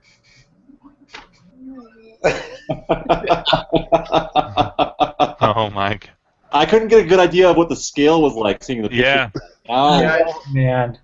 Wow. To be honest, That should be a prize. I'm not going to bring this. Something about like the put size that of right the up to the head and camera, the round shape. It looks like a dick. Now put your face behind it so we can see through the hole. Put your eye in the hole. That'd be a great mask for this. Yeah. Oh, God. Can you paint the whole fly swatter like a flesh tone? Fritz, I love you, buddy. him, and Mike have my back last year, so I'm forever in debt to you guys. I'm pretty sure I made an animated GIF of that graphic at some point. What happened? It said that maybe it was kissing or something. I don't know. There was some animation I did in some. Yes, in the I thought it was Ty maybe, but it might have been you. In bed, the guy's like all sweaty. Oh yeah, no, he did that one. Comes in from the side. Who took that photo of him? Did they just like here snap and flash the photo? Because he looks like just out of it, like not prepared for a photo. I grabbed from the Grinkfest last year, a group picture we had. I just found a random picture of him. Yeah, Ty might have done the one with the in the bed one. I just did the one of it was like a still shot of him, of that, but it's that same head. So I don't think a whole lot of eyes are going to see this, so I'm going to go ahead and throw this up here. Those are cool. That might be a sticker right there. Oh, sweet. That's cool. And, Is that part of the VIP kit? Oh, nice. VIP tit. Nice. one more. Nice. Nice. Oh. If only I had a trapper keeper. There's other stuff too, but I figured, why not? We'll show those. What was the last thing? What was that? That's the main logo. No, but I mean, is it a sticker? Yeah, it's a sticker. Oh, okay. There's the mustard right there, baby. Not a lot of mustard. Well, he tries. Oh, just the right amount, actually, I say. Just the right amount. First Just science reference here. We got the cup. Oh, sweet. Right spot. Merchandising. We You know, put our name on everything. I say, we're all at some level collectors/hoarders, and we love to think about memories of good times. So this kind of all ties into that, I say. And of course we got Spaceballs, the lunchbox. We have two of our three sponsors on here tonight, right? So we got. Oh, that's right. We got Crafty Mech right there. Yep. And you can see it here. I'll be the unofficial sponsor. Hobbytown. I still have my lanyard from the last year's event. It's hanging in my office. Nice. Yeah. Mine's right here. I think they're small enough where it doesn't take up too much space and gives you a story to remember, stuff to reminisce. So yeah, it's all good. Oh, there you go. There you go. And then I also have Ooh, there we go. the Cult of Clint, baby. Nice. And you got an autograph there, right? Clint, yeah. Yeah. Wow. I had to get Clint to sign it. Come on. Should have had him sign it, Clint Torres. He even put a little smiley face on it for me. Ooh. Come on. He refers to himself as Clintoris now, so he does. Yeah. Clint's actually a pretty cool dude. Oh, I like him. He's super cool. Yeah, he's down to earth. Yeah. Yeah, he's gonna show me how to reset my password, son of a bitch. He's gonna show a lot of us that, I think. Yeah, I don't remember it. So Brian, you say you have a question for me? You can just talk, Yeah. There's locally there's a track and field with a trackball. Yeah. For $150, but buy it. Please pull up to the next window. well, I was Dave was like, "Oh, you want the buttons." But I remember playing with the ball, the trackball. So You can always buy another control panel. Yeah, exactly. Yeah. What do they go for? The control panel? Yeah. Depends on who you get it from. I mean, you could build your own if you wanted to. I would say probably on the low end $50, on the high end $100. Yeah. All right. But $150 for a working track and field, yeah, fuck, go for it. All right, man. Okay. Better price than mine. I mean, a working monitor is $100 easy any day. Yeah. You know, so you're paying $50 for all the wiring and buttons and rollerball and plywood and everything else. I mean, that's nothing. Was that common for a trackball for that game? I've never seen it before. Yeah, it came out later. Really? Yeah. I never saw the trackball version. I know that was a later release, I think. It was late. It was a later release, yeah. Huh. They, from my research, they put trackballs on the last batch that they manufactured. Okay. Yeah, I'm not sure why. I think I read somewhere. I don't know if it was. I think they were trying to get away from the people who were just beating the crap out of the buttons and using aerosol can lids and combs and brushes and shit. They were just beating the crap out of the buttons, so they were trying to come up with another way of doing the same thing, I think. When I was in high school, we used to build in woodshop class special track and field sticks that would actually connect to each button perfectly, and you just put it between your fingers and you can tap it.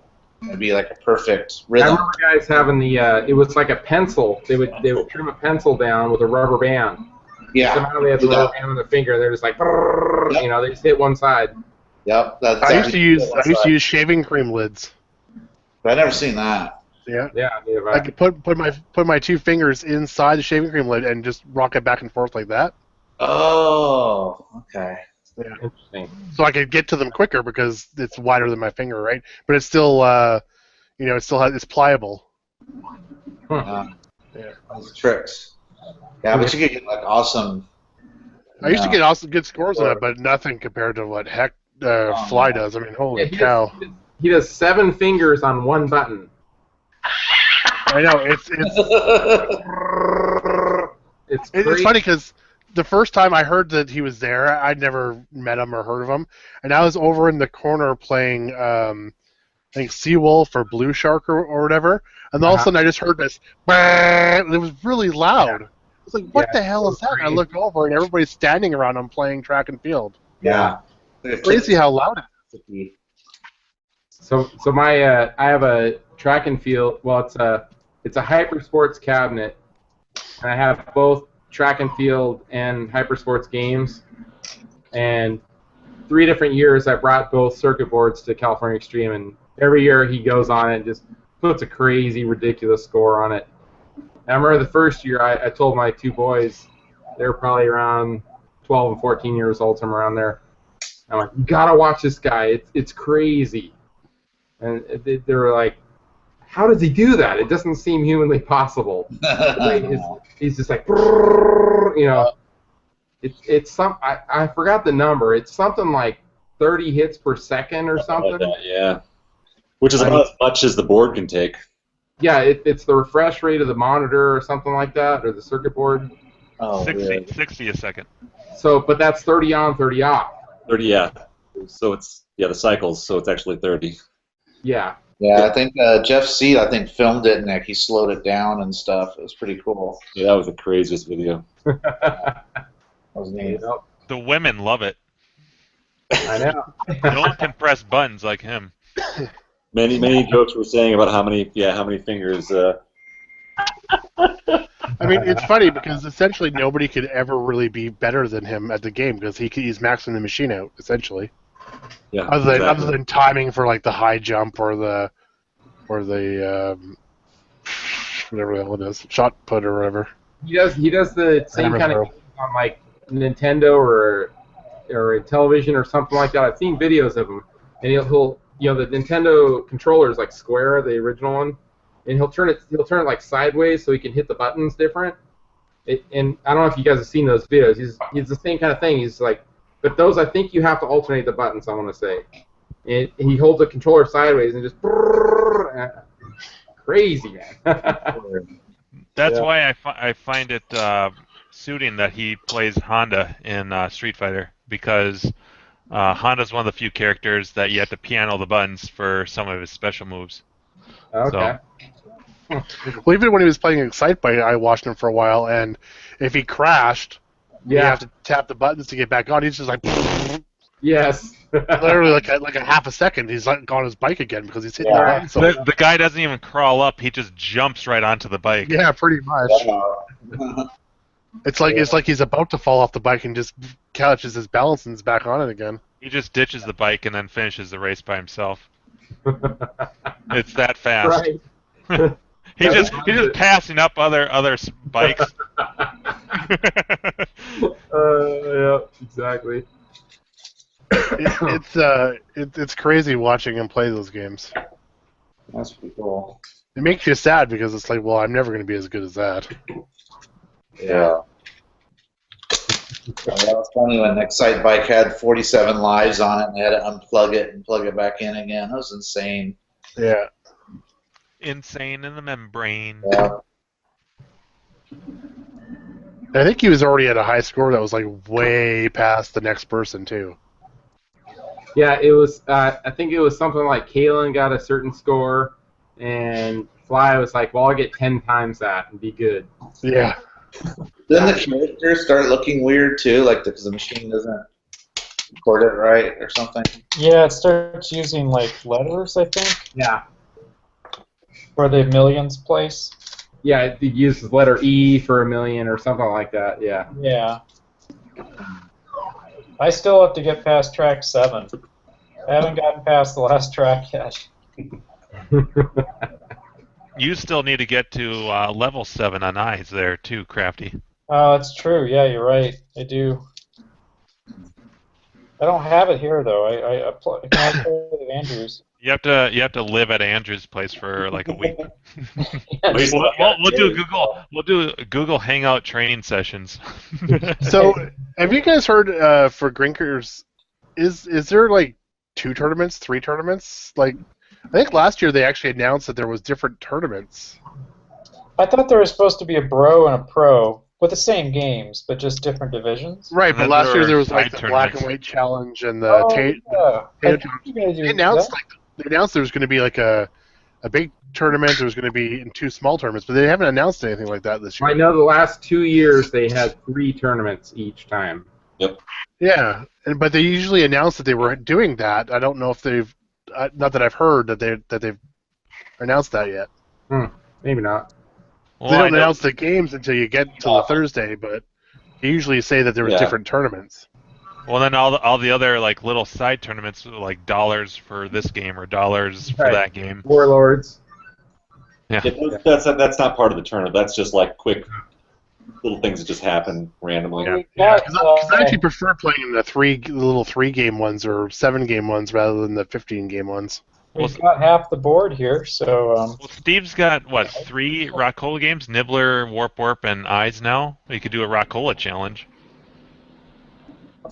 Yeah, they just haven't mentioned if there's actually a manufacturer's challenge, right? Or if there's like a black and white challenge, or if there's just one big tournament. That's all. Yeah, it'll be interesting because. Do you guys already know?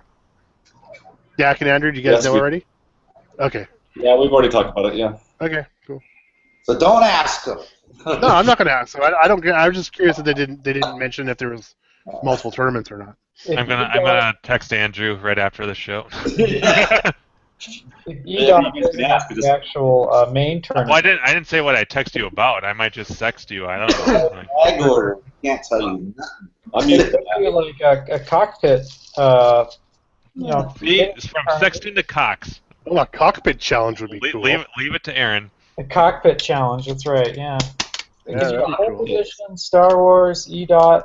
Well, Missile Command you Missile can't put. command. Yeah, missile command, pole position. But that could be marathon. pretty easily. 34K screwed on all those. Yeah. That's true. They can call it. They should call it the Coxhibition. Exhibition. And on that note, boys, it's 3 a.m., so I gotta go.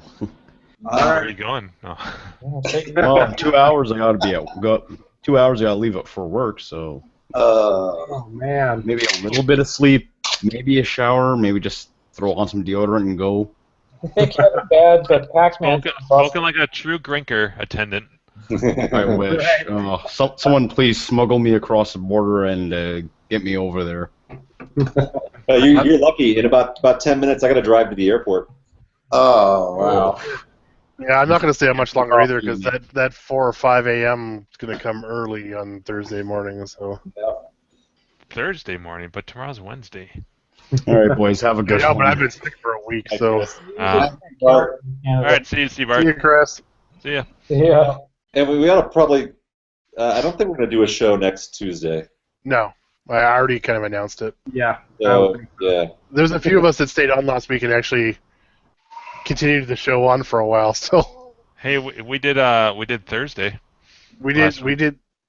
No, did you? Yeah. Oh, did you? That was when I hosted.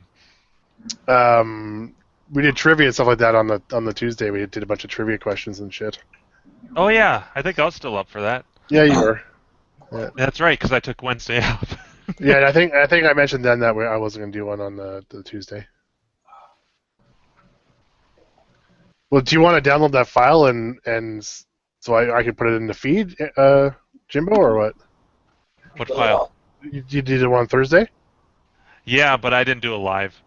We just did it. It was kind of last minute, right after I gotcha. the show. So Gotcha. it wasn't a live. Yeah. Yeah.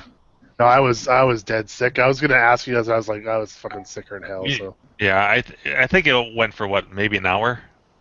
It wasn't very long. There was maybe like 5 or 6 of us. Right. Yeah, I was like they announced it. And I was like, oh god, do I gotta do a show? But I was like, I can't do it. I've had like the flu for almost a week now, so. Shit. Just today is the first day I've been starting to feel better. But to do this, I even had to pound a bunch of drugs down. So. Ooh. Well, you don't drink, so it's got to be one or the other. Yeah. Prescription, not even prescription, no, over the counter. But we have over the counter. Actually, he's already on the ground. He was supposed to be here in like 45 minutes, but he's on the ground right now. So I'm going to the airport now. See ya. All right, thanks, All right, Andrew. later. You guys See you in 2 days, huh? Yeah. 2 days, Grinks. Doyle rules. Yeah. We actually have non-prescription like Tylenol with codeine and stuff in it here. Bonus. Yeah. Just go buy some bottles of codeine and pop them.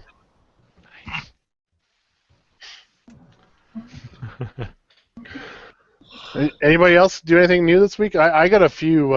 You can see them above my shoulder. A bunch of Neo Geo games there. Yeah, what cards do you have sitting back Neo there? Geo, Neo. I got all those ones there for kind of free as well.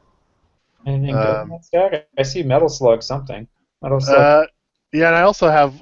I told you about the ones I had before, right? Did I mention those ones? I think you might have. Yeah. Well, let me grab them here because I don't know what the hell they are. Just give me 1 sec. You have Windjammers? It's funny, we were in a warehouse like, I don't know, a week ago, 2 weeks ago, maybe more, but we found there was a Japanese card that turned out to be Windjammers, and I looked at it and I was like, Windjammers? I don't know what the hell that is, I don't want to play that. So I just gave it to John Exity, and later I find out it's like a $150 card. Yeah. One of the most popular Neo Geo cards. I used to have that card too, and I paid $8 for it. And now I have friends and stuff that are just like, I want Windjammer so bad, I'll trade like 10 Neo Geo cards for it. And I'm like, Yeah. I looked it up and I was like, well, it's just not my kind of thing. Well, it's fun to play against somebody. It's not fun to play against a computer. Yeah. Computer like cheats like crazy. So Samurai Showdown 2, and this one's in the box, and it's got all the great game. It's got all the brand new stickers and marquee and everything like that's in the box still. Awesome. That's a good one. I played the shit out of that at Godfather's Pizza. Yeah, that was fun. This one I wish it was Shock Troopers, but it's not. What is it? It's Super Poopers. Yeah, that's exactly what it is. World Heroes 2 Jet. Yeah. And it's got all the stickers and everything like that in it. World Heroes 2 Jet? Is that like the special edition of I think Heroes? it's the sequel of World Heroes 2. Why would they call it Jet? It's a fighting game. Well, it's a weird Japanese thing. And then I got a I can't remember what the hell it's called because this one's all in Stakes Winner 1, Japanese one. Stakes Winner 2. Oh, cool. Overtop. I don't know what that one is. It's actually like An adult game. Yeah, I think it's like an isometric car racing game. It's actually called Top or Bottom. it's actually somewhat sought after the Overtop, I think. Metal Slug 2, Oh, okay. Puzzle Bobble. Oh, yeah, that's pretty. That's a popular. great game. Yeah, I used to have that one too, and Aero Fighters too. Yeah, Aero Fighters is good. The other ones I have sitting here is Magical Drop 2, Cyber Lip, which I think is one that goes for a few bucks. Yeah. Another adult game. World Heroes, Thrash Rally, which is actually kind of cool, and King of the Fighter. Yeah, there's like a billion of those. Yeah. Now, actually, a friend of mine. Cyberlip is good though. Yeah, that one. That one I think I looked up and it was worth a few dollars. I need to find like a viewpoint and buy it for $10. Yeah, so do I. I want Neo Drift Out. Neo Drift Out, okay. So did you get all those as like a package deal or what?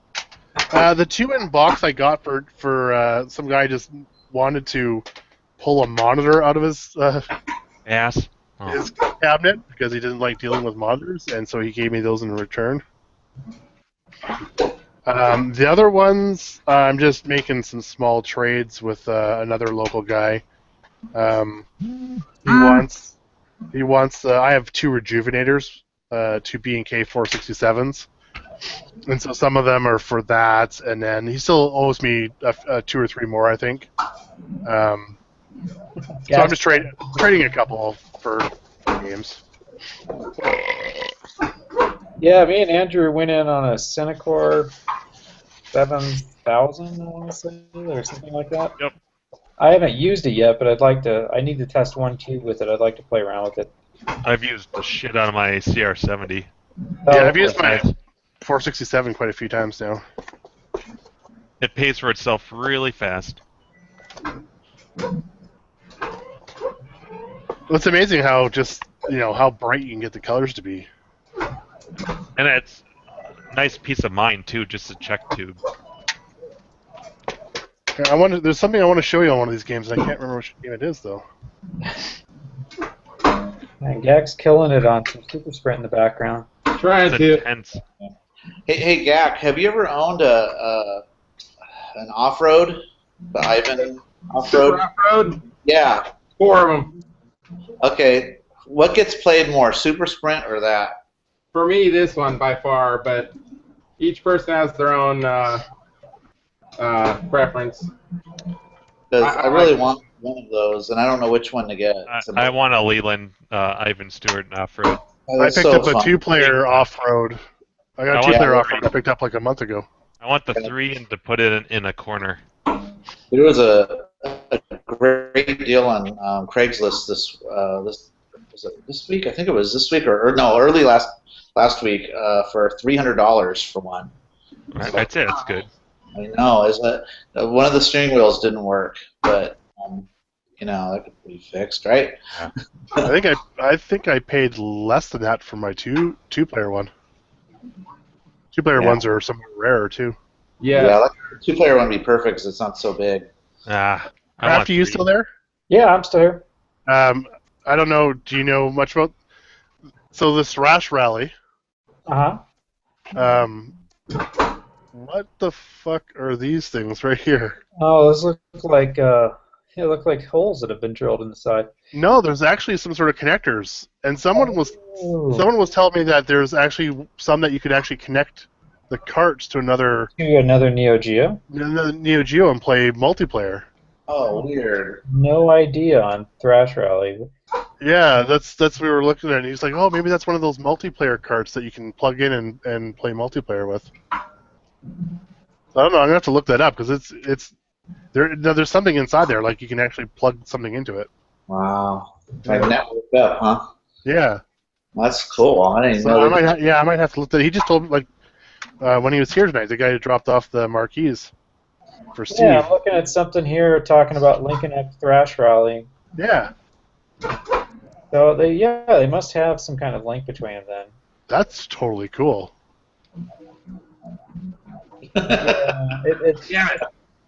Yeah,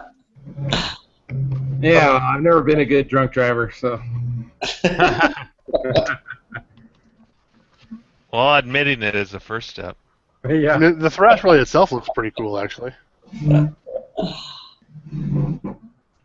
That's half the battle. Yep. G.I. Joe. Yeah. Now you know. And knowing. The more you know. Yep. Oh, where's the little star? Yeah. Yeah. Yeah, connect. Just see my little Is Brian talking to Dave? little picture I found here. Oh, you're so. Oh, let's see. I'm gonna. Is he doing one of those 1-900 numbers? What the hell is that that you found, Aaron? That's how ice cream is made. Oh, is it?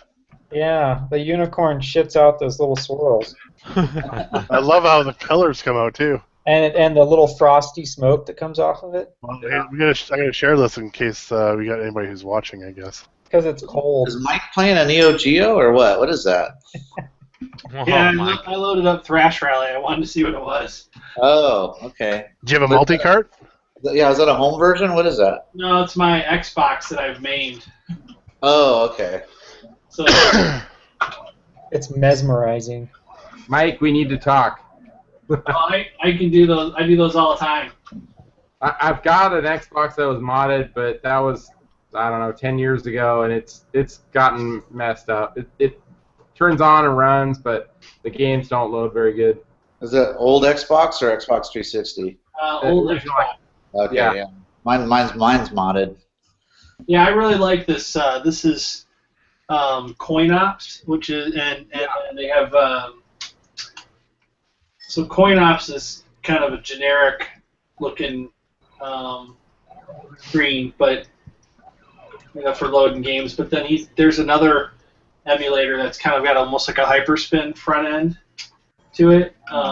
That's cool. That's pretty cool. Yeah, I didn't have a preview. That's pretty cool. That's a little preview of it.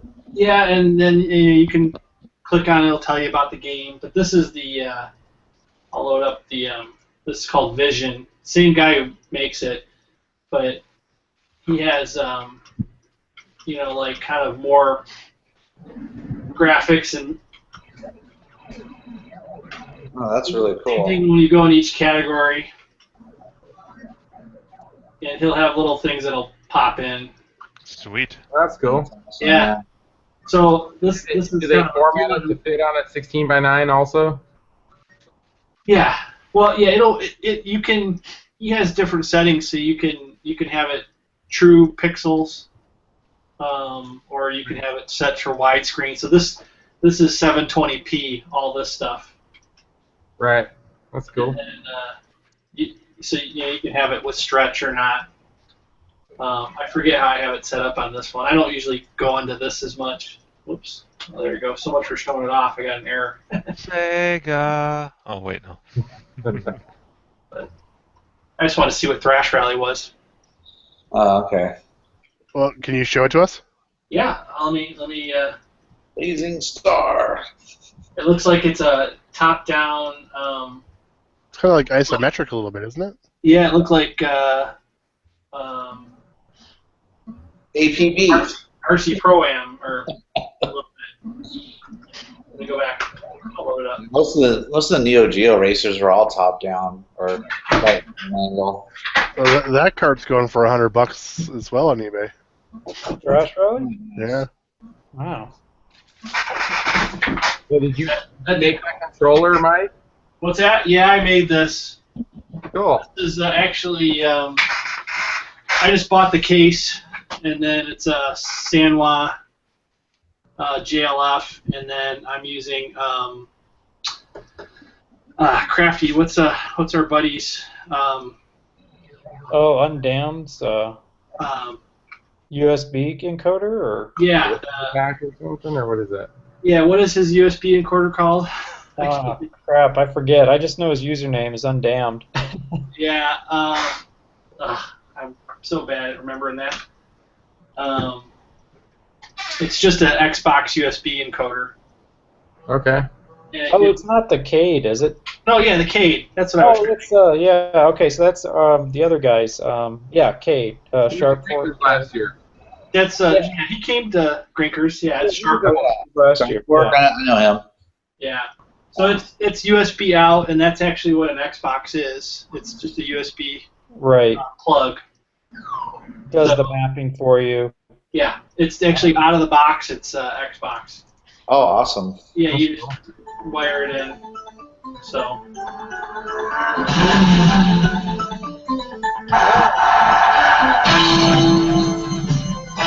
Rally. What? Wow.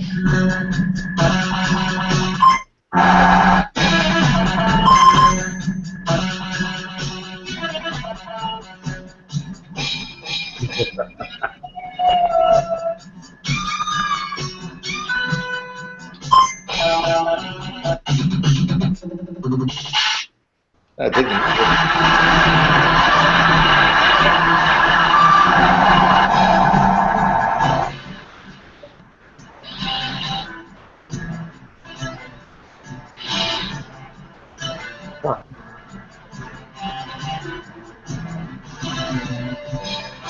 For some reason, I'm thinking bump and jump, but it's like a turning track. See how it jumps? Oh yeah. Yeah. Got the jump action.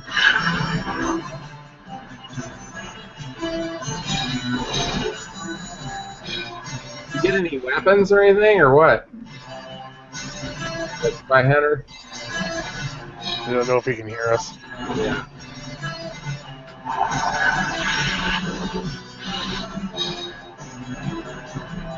that'd be kind of cool if they made a Spy Hunter this way. Right. Like the way they should have done Spy Hunter 2, maybe? Yeah, exactly. Spy Hunter 2 was such a huge disappointment back in the day. I've never seen one in person. I've just seen pictures and video. Ugh, that looks terrible. So bad. Nobody played it when it came out. Yeah. I remember when it hit our arcade. It was like, what is this hunk of shit? It looked horrible, played horrible, sounded horrible. It was so. Yeah. So I guess League Bowling is another cart that can be linked together. I'm on IRC in a different conversation, but I used to have League Bowling when I had my last machine too. It's actually one I want to get again. so those are two Neo Geo carts that have that link feature. I had no idea that was even. It's weird that you plug it right into the cart. Yeah, it's not. Well, being told it's like a stereo cable, just a 1/8 stereo cable that links them together. Weird. Yeah, they look like headphone jacks. That's what they look like. Yeah, that's what it looked like. So that's pretty cool. I mean, there you go. Look, we learned something new today. I wonder, do you have to go into some settings to tell it, okay, I'm linking these two together, look for the other system, or I wonder if you have to do something like that. Yeah, I'm sure it's got to be like dip switch settings on the Neo Geo board. Yeah. Maybe they have to be set a certain way, or Yeah. I wonder if that would be in MAME if they would have those settings. You could play people over the internet. That'd be pretty badass. Yeah, I don't know. I have no idea on that. Oh, it's the AES link mode. So AES, that's the home console one, isn't it? Yeah, but I think it's for MVS or AES. They'll both do it. Yeah. Because the cart, like an MVS cart, has the AES code on it too. Because with the Unibios, you can switch to home, like the home version of a game. Yeah. They're usually almost identical, but sometimes they're a little different. Yeah, like Metal Slug with the no blood, turn it to sweat for home versions. That's And like bullshit. Magician Lore has a longer like intro sequence on the AES version. Oh, it's squirrely. Oh, look at that. That's close. Okay, yeah. Hey, did you zoom in? It looks like he's closer. Ooh. And the graphics got better. Yeah. That's Neo Drift Out. Oh, Neo Drift Out. Okay. Yeah. I switched on you guys. It wasn't that good before. Yeah. Give it a shot. This one looks kind of cool. It's like you got to drift those. Whoa. No, the physics are realistic. Yeah, that's pretty cool. Might have just added that game to my list. No, you got one, right? They pretty much have to give you the warning with the arrows there, otherwise you're screwed. Yeah. Yeah, straight into a wall. This one seems to play better with American sticks too. I can play a lot better on my Big Red than I can with this thing. Oh, right. I think the stiffer springs and the stiffer sticks. Yeah, the throw on the Japanese sticks is really short. Yeah, That's what I 'cause have on my I'm Canon usually project. much better than this. Yeah, I'm reading a thread about the Thrash Rally linking, and they even said right in it that they're like $100, $120 for the cart. Wow. Oh, really? Wow, there you go. Got that one for free. Can sell that shit.